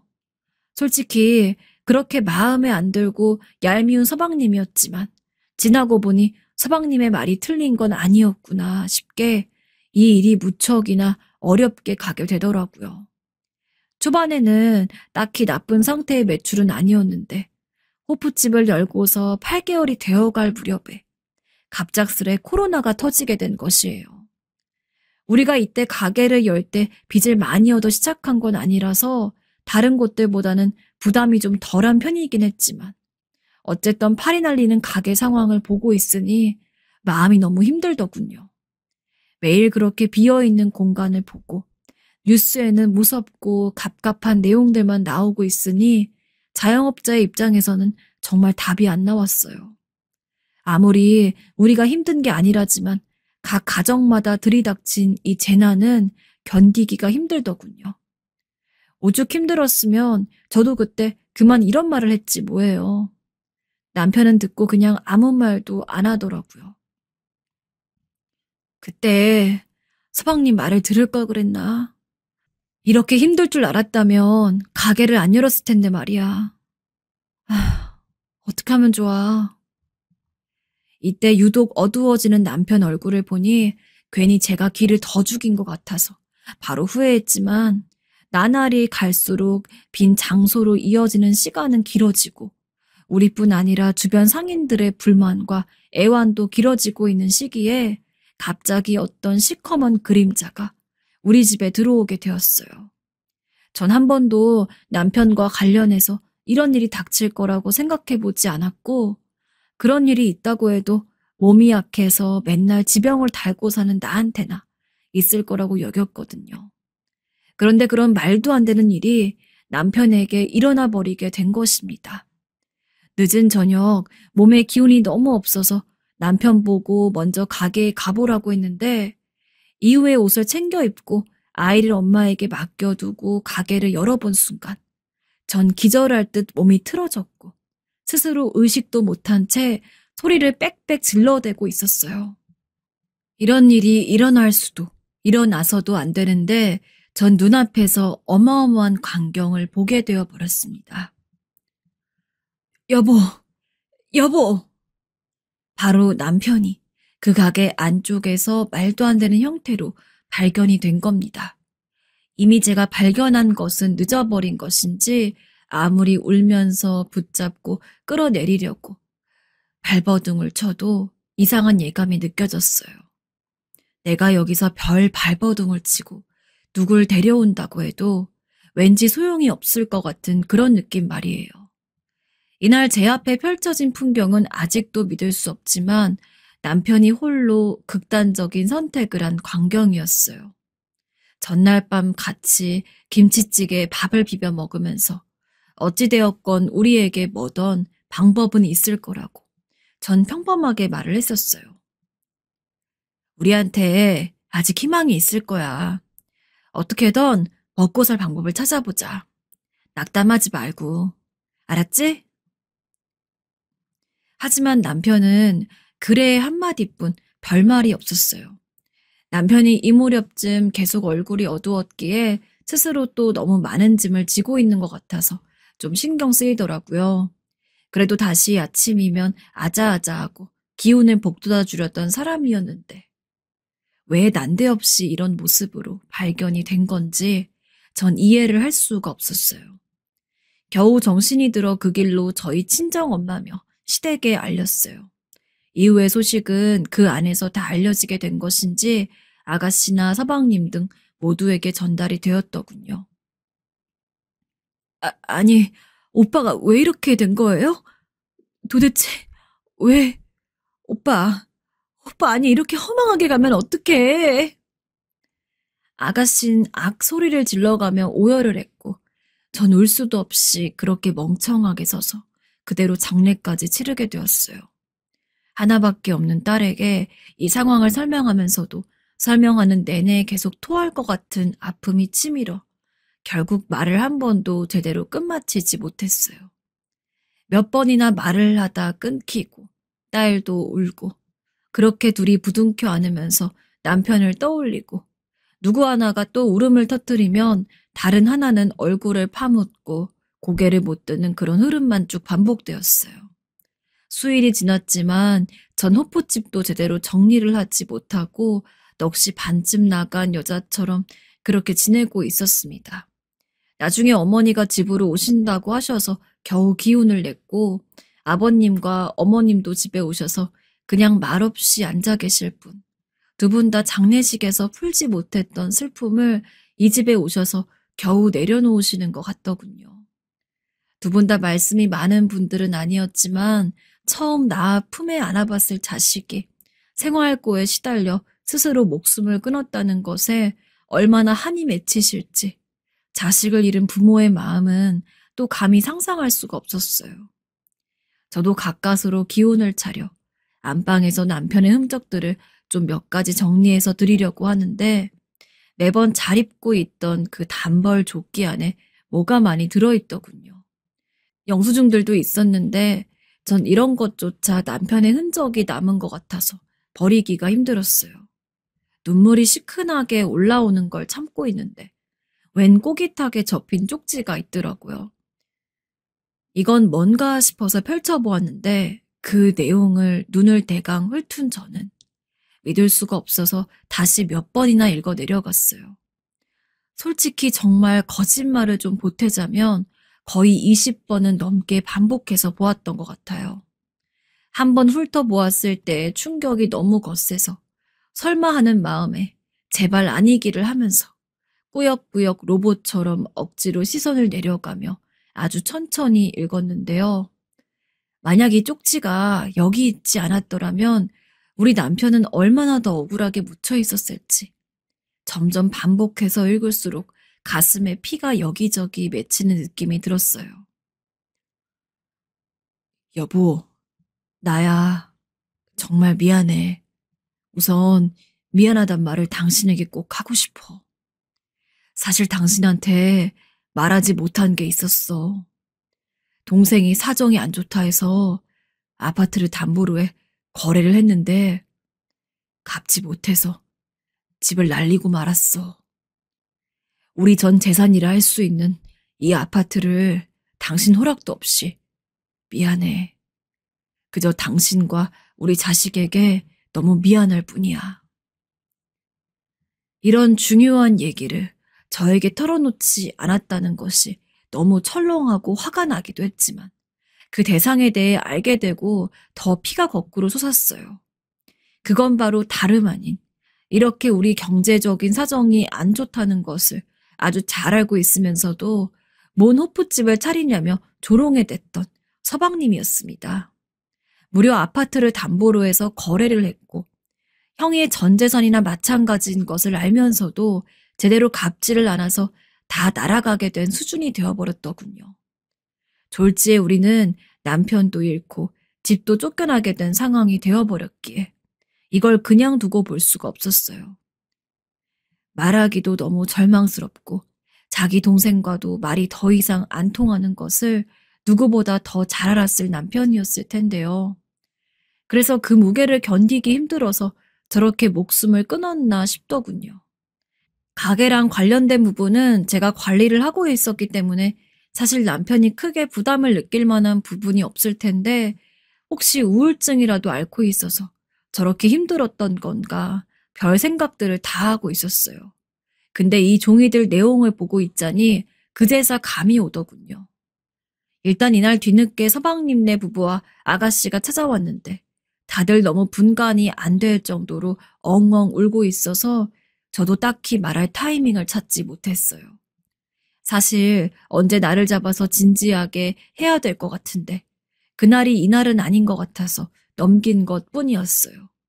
정말 머릿속을 살살 누가 아프게 건드려대듯 미친 듯이 아프고 괴로운 날들을 보내고 있는 와중이었는데 이걸 정말 어찌 말해야 되는지 모르겠더군요. 그런 와중에 며칠 지나 서방님이 먼저 전화를 걸어온 거예요. 전 몇 초 망설이다가 겨우 목소리를 가다듬고 받았는데요. 서방님이 조금이라도 이 내용에 물꼬를 터주길 바라는 마음이 있었어요. 기한을 보니 정말 경매로 넘어갈 상황까지 시간이 얼마 걸리지도 않아 보였거든요. 하지만 제가 너무 큰 기대를 걸었던 걸까요? 형도 참 대책이 없네요. 아직 젊디 젊은데 혼자 남은 형수님이랑 유진이는 어떡하라고 그렇게 미련하게 간 걸까요? 삿입에 거미줄 치겠냐 말도 있는데 노가다라도 했으면 어찌어찌 살았을 텐데 말이에요. 그러게 내가 그렇게 호프집하지 말라고 말렸는데 아휴 그놈의 호프집만 아니었어도 심지어 이렇게 은근슬쩍 제 남편이 괴로워한 이유를 자기에게 해준 담보나 경매 때문이 아닌 호프집 사정으로 인해서 그런 것 마냥 몰아가더라고요. 전 여기서 도저히 참을 수가 없어서 전화기 너머로 엄청나게 퍼부어대게 되었어요. 서방님의 반응은 역시나 뻔뻔했고요. 서방님, 지금 그게 하실 말이에요? 제가 다 모르는 줄 아세요? 이 사람 옷에서 웬 종이꾸러미가 구겨져 있길래 봤는데 우리 집을 담보로 대출받은 거 서방님 알고 계셨잖아요. 서방님, 하나뿐인 형과 형수와 조카가 살고 있는 집에 담보로 어떻게 돈을 받아먹을 생각을 해요? 서방님네 애들만 중요한가요? 본인 때문에 형이 죽었는데도 아직까지 그런 말이 나오세요? 정말 인간이긴 해, 당신이? 제 말에 서방님은 흠칫했는지 한동안 무작정 쏟아내는 제 말을 듣기만 하고 있다가 나중엔 곧 죽어도 본인 탓이 될까 두려웠는지 아니라고 빽빽 우기더군요. 아니, 어떻게 그게 내 잘못이에요? 형수도 참 뻔뻔하네. 형이 한다고 한 거예요. 형이 자진해서 한 일을 가지고 그게 왜 내 탓이에요? 내 탓하면 마음 편해요? 날 모함하면 마음이 편하시냐고. 고소해야겠네. 안 되겠어. 너무 기가 막혀서 전 전화를 끊어버렸고 이 내용을 녹음이라도 했으면 더 나았으려나 싶어 별 생각이 다 들더라고요. 일단은 견딜 수가 없어서 전 그 길로 딸아이를 다시 엄마에게 맡기고 남편이 남긴 유품 몇 가지와 그 쪽지들을 가지고 시댁에 갔어요. 결국 시부모님께 사실을 알렸고 서방님이 절 고소하겠다는 사실도 있었기 때문에 시부모님께는 죄송하지만 저 역시 경찰서로 움직이게 되었습니다. 두 분은 제가 이런 의향까지 밝혔지만 너무 당황하셨는지 말리지도 못하셨고 그냥 가만히 계시기만 할 뿐이었어요. 저는 제 집과 저 자신을 지키기 위해서라도 어떤 행동이라도 해야 했어요. 하지만 이 과정에서 알게 된 것은 더 끔찍하고 허무한 사실이었는데요. 서방님은 투자를 위해서 받은 게 아니라 무려 도박을 하는 와중에 그렇게 큰 돈이 필요해서 끌었었던 것이더군요. 이 내용까지 시부모님께 말씀을 드리니 두 분은 가뜩이나 뒷목을 잡고 계신데 어머닌 거의 쓰러지기 직전이셨어요. 뻔뻔한 서방님 못지않게 동서까지 난리가 나서는. 아니, 이거를 이렇게 법정 구속까지 시킬 일이에요? 당장 조치를 취하시든 어떻게 하세요. 이 사람 내 남편. 이러다 잘못되면 어쩌려고요? 하며 저한테 전화를 걸어서 따져대는데요. 진짜 동서 머리채를 잡고 싸울 뻔했지만 일단은 나름 신고한 것대로 처리가 되고 있으니 참고 넘어가기로 했어요. 게다가 시부모님께서 이 상황에 우리 집이 넘어가게 될 것을 염려하여 본인들의 집과 논까지 다 처분을 하셨고 그렇게 대출을 갚아주시게 되었어요. 그러고 두 분은 아주 작은 단칸방을 얻으셨는데 정말 이런 상황을 어쩌는 것이 좋을지 답이 잘 나오지 않더라고요. 그런 와중에 동서나 서방님이나 꽤 힘을 썼던 것인지 그쪽 변호사가 저에게 선처 탄원서를 써달라고 연락이 온 거 있죠. 탄원서를 써달라고요? 너무 괘씸하고 어이가 없는 와중에 마침 집에 들리신 어머니께 이 사실을 말씀드리긴 했어요. 아무래도 본인들이 이렇게 빚을 갚아주시기도 했고 자식이니 어떻게든 봐달라고 하실 것 같아서 입이 떨어지지 않았는데요. 의외의 말씀을 하시더군요. 그건 아가 너에게 맡길 테니 네가 알아서 해라. 부모이지만 나도 더 이상 걔에 대해선 할 말이 없다. 그리고 어머니의 그 말에 한결 마음이 가벼워지긴 했어요. 이때 표정을 보아하니 어머니도 평생 동생들에게 양보만 하며 살았던 본인의 큰아들 성격을 잘 아셔서 그랬던 걸까요? 그렇게 형제가 문제로 목숨까지 잃게 된 상황을 보며 도저히 분을 참으실 수 없으셨던 것 같아요. 그리고 이어서 니네 인생만 생각하고 서방님에 대해서는 그냥 다 놔버리라고 하시기에 저도 솔직히 전혀 해줄 마음이 안 들었기 때문에 써주지 않았어요. 이렇게 상황이 이어져 가고 있지만 매일매일 동서의 전화나 압박으로 너무 짜증나기도 하고 무엇보다 남편을 잃은 슬픔을 제대로 추스르지도 못하고 있어요. 딸은 딸대로 제 아빠를 그리워하며 말도 잘하지 않고 정말 너무 괴롭네요. 이런 날도 때가 되면 다 지나가긴 하는 걸까요? 남편만 생각하면 가슴이 너무 시리고 아픕니다. 안녕하세요. 제가 이렇게 사연을 보내게 될 줄은 몰랐네요. 어찌됐든 기분 좋은 이야기가 될 것 같으니 끝까지 들어주실 거죠. 인연은 하늘에서 정해준다고 하던데 사돈지간도 아마 하늘에서 정해주는 거겠죠? 오늘은 저희 어머니와 시어머니에 대해서 이야기해 보려고 합니다. 저희 집은 일반적인 친정집과 시댁 사이랑은 조금 다른 분위기입니다. 아마 들어보시면 이런 집도 있구나 하는 생각이 드실 수도 있을 거예요. 우선 저희 어머니도 그렇고 시어머니도 그렇고 젊은 나이에 일찍이 남편을 잃었다는 점에서 공통점을 가지고 있었어요. 그러다 보니까 서로 각자의 부모님에게 결혼 허락을 받고 처음 상견례를 했을 때 정작 결혼 당사자는 저랑 남편인데도 불구하고 저희 어머니와 시어머니께서 하하호호 웃으며 거의 친구처럼 대화를 하고 그러셨죠. 아직도 그날 기억이 생생합니다. 아무래도 비슷한 경험이 있다 보니까 그만큼 통하는 것도 많아서 그랬다고 생각해요. 하지만 제가 보기에 시어머니와 저희 어머니는 그렇게 잘 어울리는 편은 아니었어요.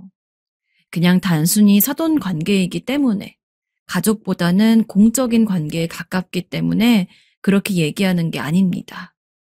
사실 친해지려면 어느 정도 결이 비슷하고 그래야 하는데 두 분은 성격이 정말로 천차만별이었거든요. 우선 저희 어머니는 정말 소심하시고 매사에 조심성이 많으신 분입니다. 아이고, 그걸 그렇게 해도 괜찮겠니? 나는 걱정이 돼서. 제가 뭘 좀 하려고 하면 늘 걱정이 된다는 말을 입에 달고 사시는 게 저희 어머니였습니다. 언제 한번 회사를 다니면서 상사가 부당한 대우를 해서 그거에 항의하겠다고 어머니에게 미리 말한 적이 있는데 어지간하면 그냥 참으라고 말씀하실 정도였죠. 하지만 그에 비해서 시어머니는 정말 남자로 태어나셨으면 이 시대를 호령했을 정도의 사내 대장부 같은 면모를 가지고 있었습니다. 누가 시비라도 걸면 아무 말도 못하며 최대한 눈에 안 띄게 숨을 저희 어머니와는 다르게 시어머니는 지금 감히 누구 앞에서 행패를 부려? 기가 막히네 아주. 겁도 없이. 라며 소리를 지르고 때때로는 거의 폐악이라고 보일 수도 있을 만큼 온갖 난리를 치시는 분이었어요. 표현할 만한 말이 마땅치가 않아가지고 말은 이렇게 하지만 시어머니를 절대 나쁘게 보는 게 아닙니다. 솔직히 젊은 사람들도 겁이 나서 별 말을 하지 못할 상황에서도 오직 저희 시어머님만큼은 언제나 용기 있게 나서는 분이었습니다. 저도 어머니를 닮아서 완벽히는 아니라고 하더라도 가끔씩 조금 소심한 면모가 있었기 때문에 그런 시어머니를 볼 때마다 대단하기도 하고 나도 그런 성격을 좀 닮고 싶다라는 생각을 정말 많이 했어요. 아무튼 이처럼 성격이 완전히 정반대인 두 분이었기 때문에 사실 두 분이 함께 다닌다고 해도 저로선 상당히 많은 의아함이 들었죠. 과연 저렇게나 성향이 다른데 잘 친해지실 수 있을까 하고요. 저희 부부는 시댁과 친정과 조금 떨어진 곳에서 살고 있었지만 공교롭게도 시댁과 친정은 같은 동네에 있었습니다. 두 분이 그렇게 멀지 않은 곳에 산다는 것도 두 분이 자주 약속을 가지고 만남을 가지게 되는 것에 한몫을 했어요. 하지만 정확히는 저희 어머니는 시어머니가 자주 만나고 싶어서 만난다기보단 뭐랄까 그저 저돌적이고 거침없는 시어머니가 사돈어른 오늘 날도 좋은데 같이 커피나 한잔해요 라면서 무작정 불러내는 통에 약간 반쯤은 어쩔 수 없이 끌려나가는 듯한 느낌이 대부분이었습니다. 어머니는 거절을 하고 싶어도 성격상 차마 사돈인 시어머니가 나오라 하는데 무슨 약속이 있는 것도 아닌 상태에서 그걸 거절하기도 애매해서 울며 겨자 먹기로 피곤함도 무릅쓰고 나가실 때가 많았겠죠. 하지만 어머니도 그렇게 몇 번을 끌려다니다가 시어머니가 계속해서 자신을 불러내니까 이러면 안 된다고 생각을 했나 봅니다. 예, 사돈어른, 커피요? 아이고, 이를 어쩌지? 제가 오늘은 조금 많이 바빠서요. 언제부턴가 이런저런 핑계를 대면서 최대한 시어머니를 안 보려고 하더군요. 제가 집에 있을 때도 그런 모습을 보인 적이 있어서 왜 시어머니랑 안 만나냐고 그랬더니 아무리 같은 동네에 살고 서로 비슷한 부분이 있어도 그래도 사돈이니까 선을 지켜야 한다나요? 사돈이 조금 친해지자는 식으로 나오긴 하는데 아무리 그래도 그렇지. 우리가 다르게 맞는 것도 아니고 서로 사돈으로 만난 건데 어느 정도 거리는 있어야 되지 않겠어? 몇 번 나가면은 안 부를 거라고 생각을 하고서 그랬던 건데 계속 이러시니까 나도 내 나름대로 거절을 해야지. 어차피 선택은 어머니가 하시는 만큼 전 그런가 보다 하고서 별 신경을 안 썼습니다. 두 분 사이에 문제이고 특별한 상황이 발생한 것도 아니니까요. 그러고서 시간이 흘렀는데 어느 날 저 혼자 친정집에 들리게 된 날이 있었습니다. 원래 그날 남편과 함께 가려고 했는데 남편이 갑작스럽게 야근이 잡혀서 시간이 남는 저만 가게 되었을 거예요. 아니 근데 사돈끼리 선을 지켜야 한다면서 시어머니를 피하던 어머니는 어디 가고 제가 왔는데도 막 열심히 나갈 준비를 하면서 시어머니 만날 생각에 들떠 있는 어머니가 있더군요. 처음에는 시어머니 만나러 가는 거라곤 꿈에도 생각 못했습니다. 어디 가냐고 물으니까 시어머니 만나러 간다는 이야기만 알게 되었죠. 아이고, 언제는 사돈끼리 선을 지켜야 한다면서. 근데 바로 마음이 바뀌셨나 봐.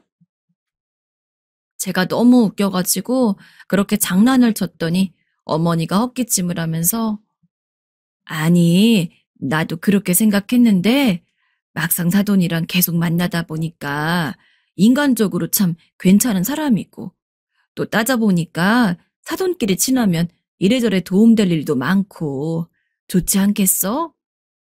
라고 하시더군요. 대체 시어머니가 어머니를 어떻게 구워 삶았는지 몰라도 어머니는 시어머니랑 함께 있는 게 퍽 마음에 드는 눈치였습니다. 그 이후에도 가끔씩 안부 전화 삼아서 연락을 드리면 거의 대부분이 시어머니와 만나기로 약속을 해서 금방 끊어야 한다는 내용이 전부였어요. 시어머니가 성격이 좀 괄괄하신 면이 있긴 하지만 그래도 시어머니는 본인이 좋아하는 사람들에 한해서는 굉장히 너그럽고 의리가 있는 분이시긴 합니다. 그래서 내심 시어머니가 저희 어머니를 마음에 들어하는 걸 전 좋게 생각했어요. 그리고 어머니가 시어머니랑 함께 다니면서 소심한 성격도 좀 고칠 수 있기를 바랬죠. 물론 시어머님처럼 너무 성질 부리거나 한다면 요즘 세상이 좀 위험하니까 그건 바라지 않았지만 그렇다고 해서 어머니처럼 너무 소심한 성격이라고 해서 사는데 그리 득될 건 없으니까요. 그렇게 전 두 분이 나이대도 비슷하고 사정도 비슷하니까 그저 평범한 우정을 쌓아가는 줄 알았습니다. 근데 어느 날 시어머니가 저희 부부에게 연락을 했습니다. 기니 할 말이 있으니 시댁으로 오라는 이야기였죠. 명절 때나 생신 때나 바쁘면 굳이 안 와도 된다고 하시는 쿨한 시어머니가 이렇게 아무런 날도 아닌데 저희를 부른 적이 없었기 때문에 정말 중요한 일인가 보다 생각하고 일이 끝나자마자 남편과 함께 시댁에 갔습니다. 근데 시댁에서 전 전혀 예상치 못한 얼굴을 보게 되었어요. 아니, 엄마? 엄마가 왜 여기 있어요? 어머님이 엄마도 부른 거예요? 제 질문에 어머니가 대답을 하려는데 시어머니가 한 발 먼저 거실로 나왔습니다. 그러더니 저희를 앉혀놓고 꼭 해야 할 이야기가 있다고 말씀을 했죠. 대체 뭐길래 이렇게까지 분위기를 잡나 싶어서 저도 남편도 긴장을 하고 듣고 있는데 나 이번에 사돈이랑 칼국수집을 열려고 한다. 응? 칼국수집? 갑자기 아닌 밤중에 홍두깨처럼 칼국수집이라니. 참고로 시어머니나 저희 어머니나 식당일 같은 건 한 번도 경험을 해본 적이 없으신 그냥 순수한 전업주부입니다. 물론 두 분 다 남편을 잃었을 적엔 자식들을 먹여 살리기 위해서 일을 한 건 맞지만 그조차도 식당과는 전혀 관련이 없었어요. 그런데 대체 왜 갑자기 두 분이서 함께 식당 일을 하겠다고 하시는지 알 길이 없었죠. 거기다 요식업이 쉬운 길도 아니고 걱정도 되었고요. 두 분 다 요리에 취미가 있거나 하신 건 아니잖아요. 근데 왜 갑자기? 요즘 함께 다니면서 느낀 건데 우리끼리 뭉쳐가지고 가게라도 하나 하면은 대박이 날 것 같더라고. 그래서 이것저것 생각을 해봤는데 요 동네에 괜찮은 칼국수 집이 없거든? 그러니까 괜찮은 곳이 생기기 전에 우리가 먼저 선점해서 칼국수 집을 열면 장사가 잘 되지 않을까? 하지만 포부와는 달리 장사라는 게 쉬운 것도 아니고 정말 오래도록 준비하고 연구해서 오픈을 해도 망하는 곳이 대부분인데 겨우 동네에 맛있는 칼국수 집이 없다는 이유로 두 분이서 칼국수 집을 열겠다니. 그래서 저와 남편은 혼날 것을 각오하고 절대적으로 반대를 했습니다. 일단 기본적으로 남편도 저와 생각이 같았어요. 그런 이유로 칼국수 집을 연다고 해서 성공한다는 보장이 전혀 없어요. 요새 자영업하는 사람들이 얼마나 많은데 그중에서 성공하는 사람들 정말 극소수예요. 대부분은 다 망하고요. 엄마, 이건 아닌 것 같아요. 아니야. 내가 정말 잘할 수 있어. 한번 우리가 만든 걸 먹어봐, 일단. 그래, 사돈 말이 맞다. 우리가 그 소수가 되면 되지. 우리도 생각 많이 하고 말하는 거야. 하지만 그것 말고도 문제가 되는 점들이 너무 많았습니다. 그중 대표적인 것이 바로 가족끼리 함께 사업을 하는 게 그리 좋지 않을 것 같다는 생각 때문이었죠. 물론 저희 어머니와 시어머니가 다른 사돈들보다 정말 한 가족처럼 돈독한 관계이기는 합니다. 매일같이 만나기도 하고 대화도 많이 하고. 하지만 오래한 가족도 함께 일하다가 연 끊는 경우가 대다수인데 저희 어머니와 시어머니라고 해서 그럴 가능성이 없는 게 아니잖아요. 게다가 기본적으로 두 분이 친할 수 있는 것은 그렇게 업무적으로 하나도 관련이 돼 있지 않고 그냥 배경 상황이 비슷하고 서로 나이대가 얼추 맞단 공통점이 있기 때문이었지. 사실 앞서 말씀드렸듯이 성격 자체는 완전히 정반대거든요. 그리고 보통 그런 성격 차이는 일할 때 가장 많이 나타나고요. 직계 가족끼리 동업을 한다고 해도 싸우고 얼굴을 안 볼 정도로 골이 깊어지는 경우가 대다수인데 사돈이면 그게 얼마나 심하겠어요. 벌써부터 걱정이 됐답니다. 그래서 용기 내어 말을 꺼냈어요. 그리고 제 생각이지만 지금 두 분이 아무리 친하다고 해도 결국엔 일적으로 얽히면 분명히 싸우게 될 날이 있어요. 저희가 지금 당장 돈이 부족해서 두 분까지 일을 해야 될 정도로 사정이 안 좋은 것도 아닌데 그냥 지금처럼 두 분이 시간 나실 때마다 각자 만나서 커피 마시고 식사하시고 하면서 친분 다지는 정도로만 계셔도 충분할 것 같아요. 하지만 어머니와 시어머니는 꽤 강경했습니다. 소심한 저희 어머니도 꼭 시어머니와 함께 칼국수집을 하고 싶다고 의견을 피력할 정도였고 원래 성격이 센 시어머니는 아니, 당사자인 우리가 하겠다는데 너네가 대체 무슨 상관이냐? 뭘 착각하는 모양인데 너네 허락받으려고 부른 거 아니다. 통보하려고 한 거지. 싸워도 우리가 싸우고 망해도 우리가 망해. 너네한테는 하나도 피해 안 가게 할 테니까 걱정은 하지도 말아라.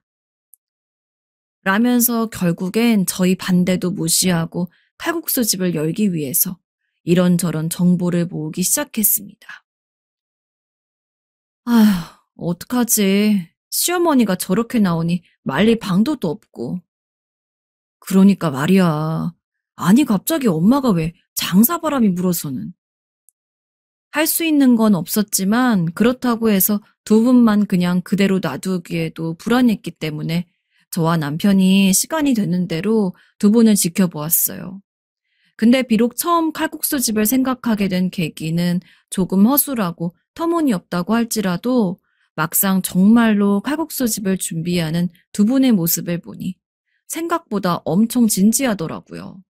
어느 날은 두 분이서 한 달 동안 여러 지방을 좀 다녀오겠다고 하길래 두 분이서 여행 가시게요? 하고 물었더니 창업하기 전에 지역별로 칼국수 맛있는 맛집들을 다 찾아놨는데 거기서 칼국수를 한 그릇씩 먹어보고 오기로 했다고 합니다. 그래도 우리가 이 동네에서 가장 맛있는 칼국수 집을 열겠다고 하고 장사를 시작할 건데 최소한 맛있다고 소문난 다른 집 칼국수는 대체 어떤 맛을 내는지 먹어보고 와야 될 거 아니냐. 그래야 우리도 여기서 제대로 자리를 잡지. 아, 네. 아무튼 우리 다녀올 테니 그리 알아라. 그 뒤로 두 분이 정말 한 달 뒤에 돌아왔는데 두 분 말로는 하루도 빼먹지 않고 삼시세끼 칼국수만 먹었다고 합니다. 일부러 손님도 없고 굉장히 허름해 보이는 한마디로 맛없을 것 같은 칼국수 집에서도 먹어보고 미리 알아두었던 맛집에 가서도 칼국수를 먹어보고 시어머니가 어머니에 비해서는 요리를 조금 못하시는 편이긴 한데 입맛이 까다로워서 뭐가 어떤 맛인지를 잘 아시고 저희 어머니는 시어머니에 비해서 맛을 판별하는 능력은 좀 부족하신데 대신 시어머니보다 손맛이 좋은지라 시어머니가 중점적으로 칼국수에 대해서 이야기라면 어머니가 그에 따라서 요리를 해보고 이것저것 보완점을 찾아나가는 방식으로 맞춰가고 계시더라고요. 그 모습을 보니까 처음엔 우려했던 마음이 이상하게 점차 안심이 되었습니다. 아, 두 분이 정말 진심으로 칼국수 집을 하려고 하시는구나. 그러다 보니까 처음에 저와 남편이 그렇게까지 반대를 한 게 좀 죄송스러워지더라고요. 물론 두 분이 싫어서가 아니라 걱정되는 마음의 한 이야기지만 사실 두 분은 저희보다 훨씬 더 많이 산 어른이고 분명히 생각이 있으실 텐데 저희가 그런 것도 제대로 들어보지 않고서 저희 편견대로 두 분을 재단한 것 같았습니다. 그래서 두 분이 완벽하게 창업을 결정하고 가게의 털을 잡았을 때 5천만 원을 투자하고 인테리어까지 싹 바꿔드리면서 두 분이 제대로 칼국수 집을 운영하고 정말 대박 맛집으로 소문나기를 응원했습니다. 그렇게 한 반년 정도는 무리가 없었어요. 처음에는 손님이 없었지만 그래도 한 번, 두 번 드시고 간 손님들 사이에서 입소문이 탔는지 언제 한 번 들리니까 점심시간이 아닌데도 자리가 꽤 차 있고 어머니도 시어머니도 엄청 바쁘게 움직이고 계시더라고요. 그 모습을 보고 나서 완벽히 안심했습니다. 이제 굳이 저희가 신경 쓰지 않아도 칼국수 집은 두 분이 알아서 잘 운영하시겠다고 말이죠. 근데 딱 그렇게 마음을 놓은 지 얼마 되지 않아서 문제가 발생했습니다. 아니, 사돈어른 정말 해도 해도 너무한 거 아니니? 왜? 무슨 일인데 그래요? 평소에 기분 나쁜 일이 있어도 마음에 담아두기만 하던 어머니가 웬일로 저에게 전화를 해서 이것저것 하소연을 하는데 들어보니까 시어머니 때문이더라고요. 들어보니 정말 사소한 걸로 싸운 거였습니다. 그리고 제가 그렇게 어머니 하소연을 들어주고 있는 사이 남편도 시어머니에게 전화가 와서는 하루 종일 일도 못하고 시어머니가 얘기하는 투정을 들어주느라 바빴다고 했습니다.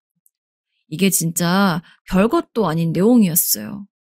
두 분이 원래 밑반찬으로 일반적인 배추김치를 업체에서 납품을 받아가지고 냈는데 이제 손님도 좀 많아지고 돈도 전보다 많이 버니까 밑반찬 퀄리티를 올리고자 두 분이 직접 김치를 담가가지고 손님상에 내기로 합의를 봤나 봅니다.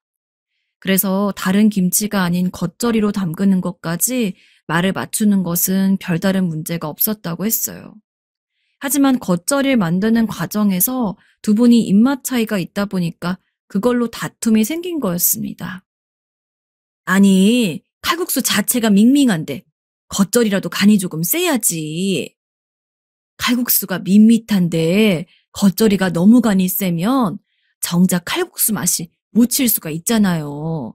그러니까 겉절이 간도 좀 약하게 해서 균형을 맞게 해야죠. 시어머니는 겉절이 간을 세게 해야 한다. 그리고 어머니는 겉절이 간을 약하게 해야 한다. 그러고 이 문제로 하루 종일 얘기를 나눴는데도 서로 의견이 좁혀지지가 않아서 결국엔 그날 일찍 장사도 접고 집으로 돌아왔다고 했습니다. 그리고 그 다툼이 계속해서 이어지고 있던 거고요. 엄마, 그냥 어지간해서는 어머님이랑 잘 맞춰봐. 장사 하루 이틀 할 거 아니잖아. 응? 아, 싫어. 나는 이대로 못 넘어가겠어. 겉절이 맛은 정말 중요한 문제라고. 전 그나마 성격이 순한 어머니에게 참으라고 했지만 어머니도 이번엔 도저히 그냥 넘어갈 수가 없는지 생각보다 두 분의 냉랭한 관계가 꽤 오래 지속되었습니다. 그쯤 되니 저도 남편도 걱정이 되더군요.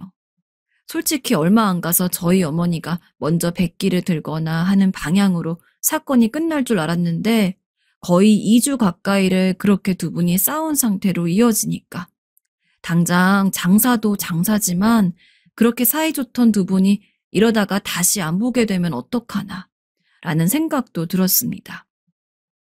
하지만 그렇게 두 분의 사이가 다시 좋아지게 된 결정적인 사건이 생기고 맙니다. 제 기억상 두 분이 싸우고 3주째 되던 날이었을 겁니다. 갑자기 경찰서라고 하면서 저에게 전화가 오더군요. 처음에는 보이스피싱인 줄 알았습니다. 근데 돈을 요구하는 것도 없고 저희 어머니랑 시어머니 성함을 이야기하면서 지금 경찰서에 계시니까 모시고 가라는 이야기를 하더군요. 깜짝 놀라가지고 남편과 함께 경찰서에 갔습니다. 엄마, 어머님, 이게 어떻게 된 일이에요? 그게 말이다. 저놈 때문에 온 거다. 저 흉악한 놈. 엄마는 안절부절 못하고 있었고 옆에서 시어머니는 분이 가시지 않은 상태로 벌개진 얼굴을 한 채 씩씩거리고 있었습니다. 그리고 그 근처에는 얼굴이 퉁퉁 부은 웬 남자 하나가 경찰서 의자에 앉아 있었죠. 경찰에게 자초지종을 들어보니까 내용은 이랬습니다. 그 얼굴이 부은 남자는 저희 어머니와 시어머니 가게에 온 손님이었던 모양인데 술을 마시고 취해가지고는 어머니에게 욕설을 했나 봅니다. 저도 자세히는 못 들었는데 나쁜 년이라느니 손님 대접을 거지같이 한다느니 어머니는 어떻게든 손님을 달래려고 하면서 혹시 제가 기분 나쁘게 해드린 게 있으면 사과드릴게요. 라며 얘기를 했지만 그럴수록 남자는 더 기세 등등해서는 그야말로 갑질을 한 거죠. 가게 서비스가 이게 뭐야? 손님이 왕이지 않아? 지금 내가 누군 줄 알고 이렇게 대접하는 거야? 야, 술이나 가져오라고. 아줌마들이 나이 먹고 귀가 먹었나? 하며 저희 어머니한테 손가락질까지 하면서 욕을 퍼부었다고 하더군요. 그리고 이런 상황을 처음 겪는 어머니는 도대체 어떻게 해야 할지 몰라서 거의 울먹이는 얼굴로 아무것도 못하고 있는데 그 모습을 멀리서 지켜보던 시어머니가 참지 못하고 카운터에서부터 달려와서는 그 남자의 얼굴에 2단 엽차기를 날렸다고 했습니다. 어디서 술을 이렇게 처먹고 와서 행패는 행패야? 오늘 너 죽고 나 살아보자 이놈아. 그리고 그 모습을 가게에 있던 다른 손님의 신고를 받고 마침 저희 가게 문을 열고 들어오고 있었던 경찰분들이 딱 목격을 했던 거고요. 아이고, 나는 저런 어머님은 내 생전 태어나서 처음 봤네. 대단하신 어머니 두셨네요. 경찰분들은 웃으며 이런 농담을 하셨어요. 물론 시어머니가 남자에게 물리적인 행위를 한 부분이 문제가 안 되진 않겠지만 일단 먼저 시비를 건 것이 그 남자였고 주변의 일을 증언해줄 손님들이 많았기 때문에 다행히 시어머니는 결론적으로 별 문제 없이 경찰서에서 나올 수 있었습니다. 어찌저찌 이야기가 다 끝나고 어머니와 시어머니를 모시고서 집에 가려고 나오는데 두 분이 그동안 겉절이 간 문제로 그렇게 싸웠던 건 다 잊어먹었는지 손을 꼭 잡고서 경찰서에서 함께 나오더라고요. 그뿐만이 아니었습니다. 원래도 시어머니는 저희 어머니를 약간 본인이 지켜줘야 하는 사람이라고 생각을 하시고 계셨던 모양인데 그날을 계기로 그 이미지가 완벽히 굳어졌는지 어쩌다 어머니가 손님이랑 뭐 길게 이야기라도 하면 도끼 눈을 뜨고 다가와서는 이 손님이 뭐라고 하셨어? 라고 묻기도 하고 경찰서에 갔던 날만큼은 아니지만 진상을 부리는 손님이 있으면 어머니가 뭐라고 한마디를 하기도 전에 불이 나게 나와서는 시어머니 특유의 어투로 애초에 진상짓을 못하게 가로막기도 했다고 했습니다. 결국 겉절이는 어떻게 됐는지 아세요? 시어머니의 보호에 고마운 마음도 생기고 괜히 자기가 고집을 부려서 일이 이렇게까지 됐단 생각에 미안함을 느낀 저희 어머니가 한 발 더 주셔서 결국엔 조금 간이 센 겉절이 담그기로 합의를 보았다고 합니다. 시어머니는 자기 입맛에 맞는 겉절이를 담그게 될 수 있어서 좋고 어머니는 어머니대로 시어머니 덕분에 전보다 조금 더 편하게 가게 생활을 할 수 있어서 좋고 지금도 여전히 두 분은 장사를 하고 있습니다.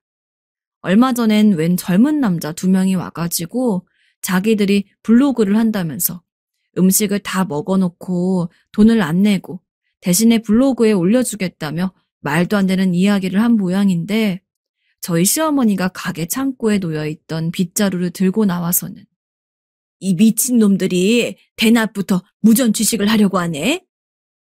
라며 등짝을 때리려고 들었다고 하네요. 정말 저희 시어머니라지만 진짜 겁도 없으세요.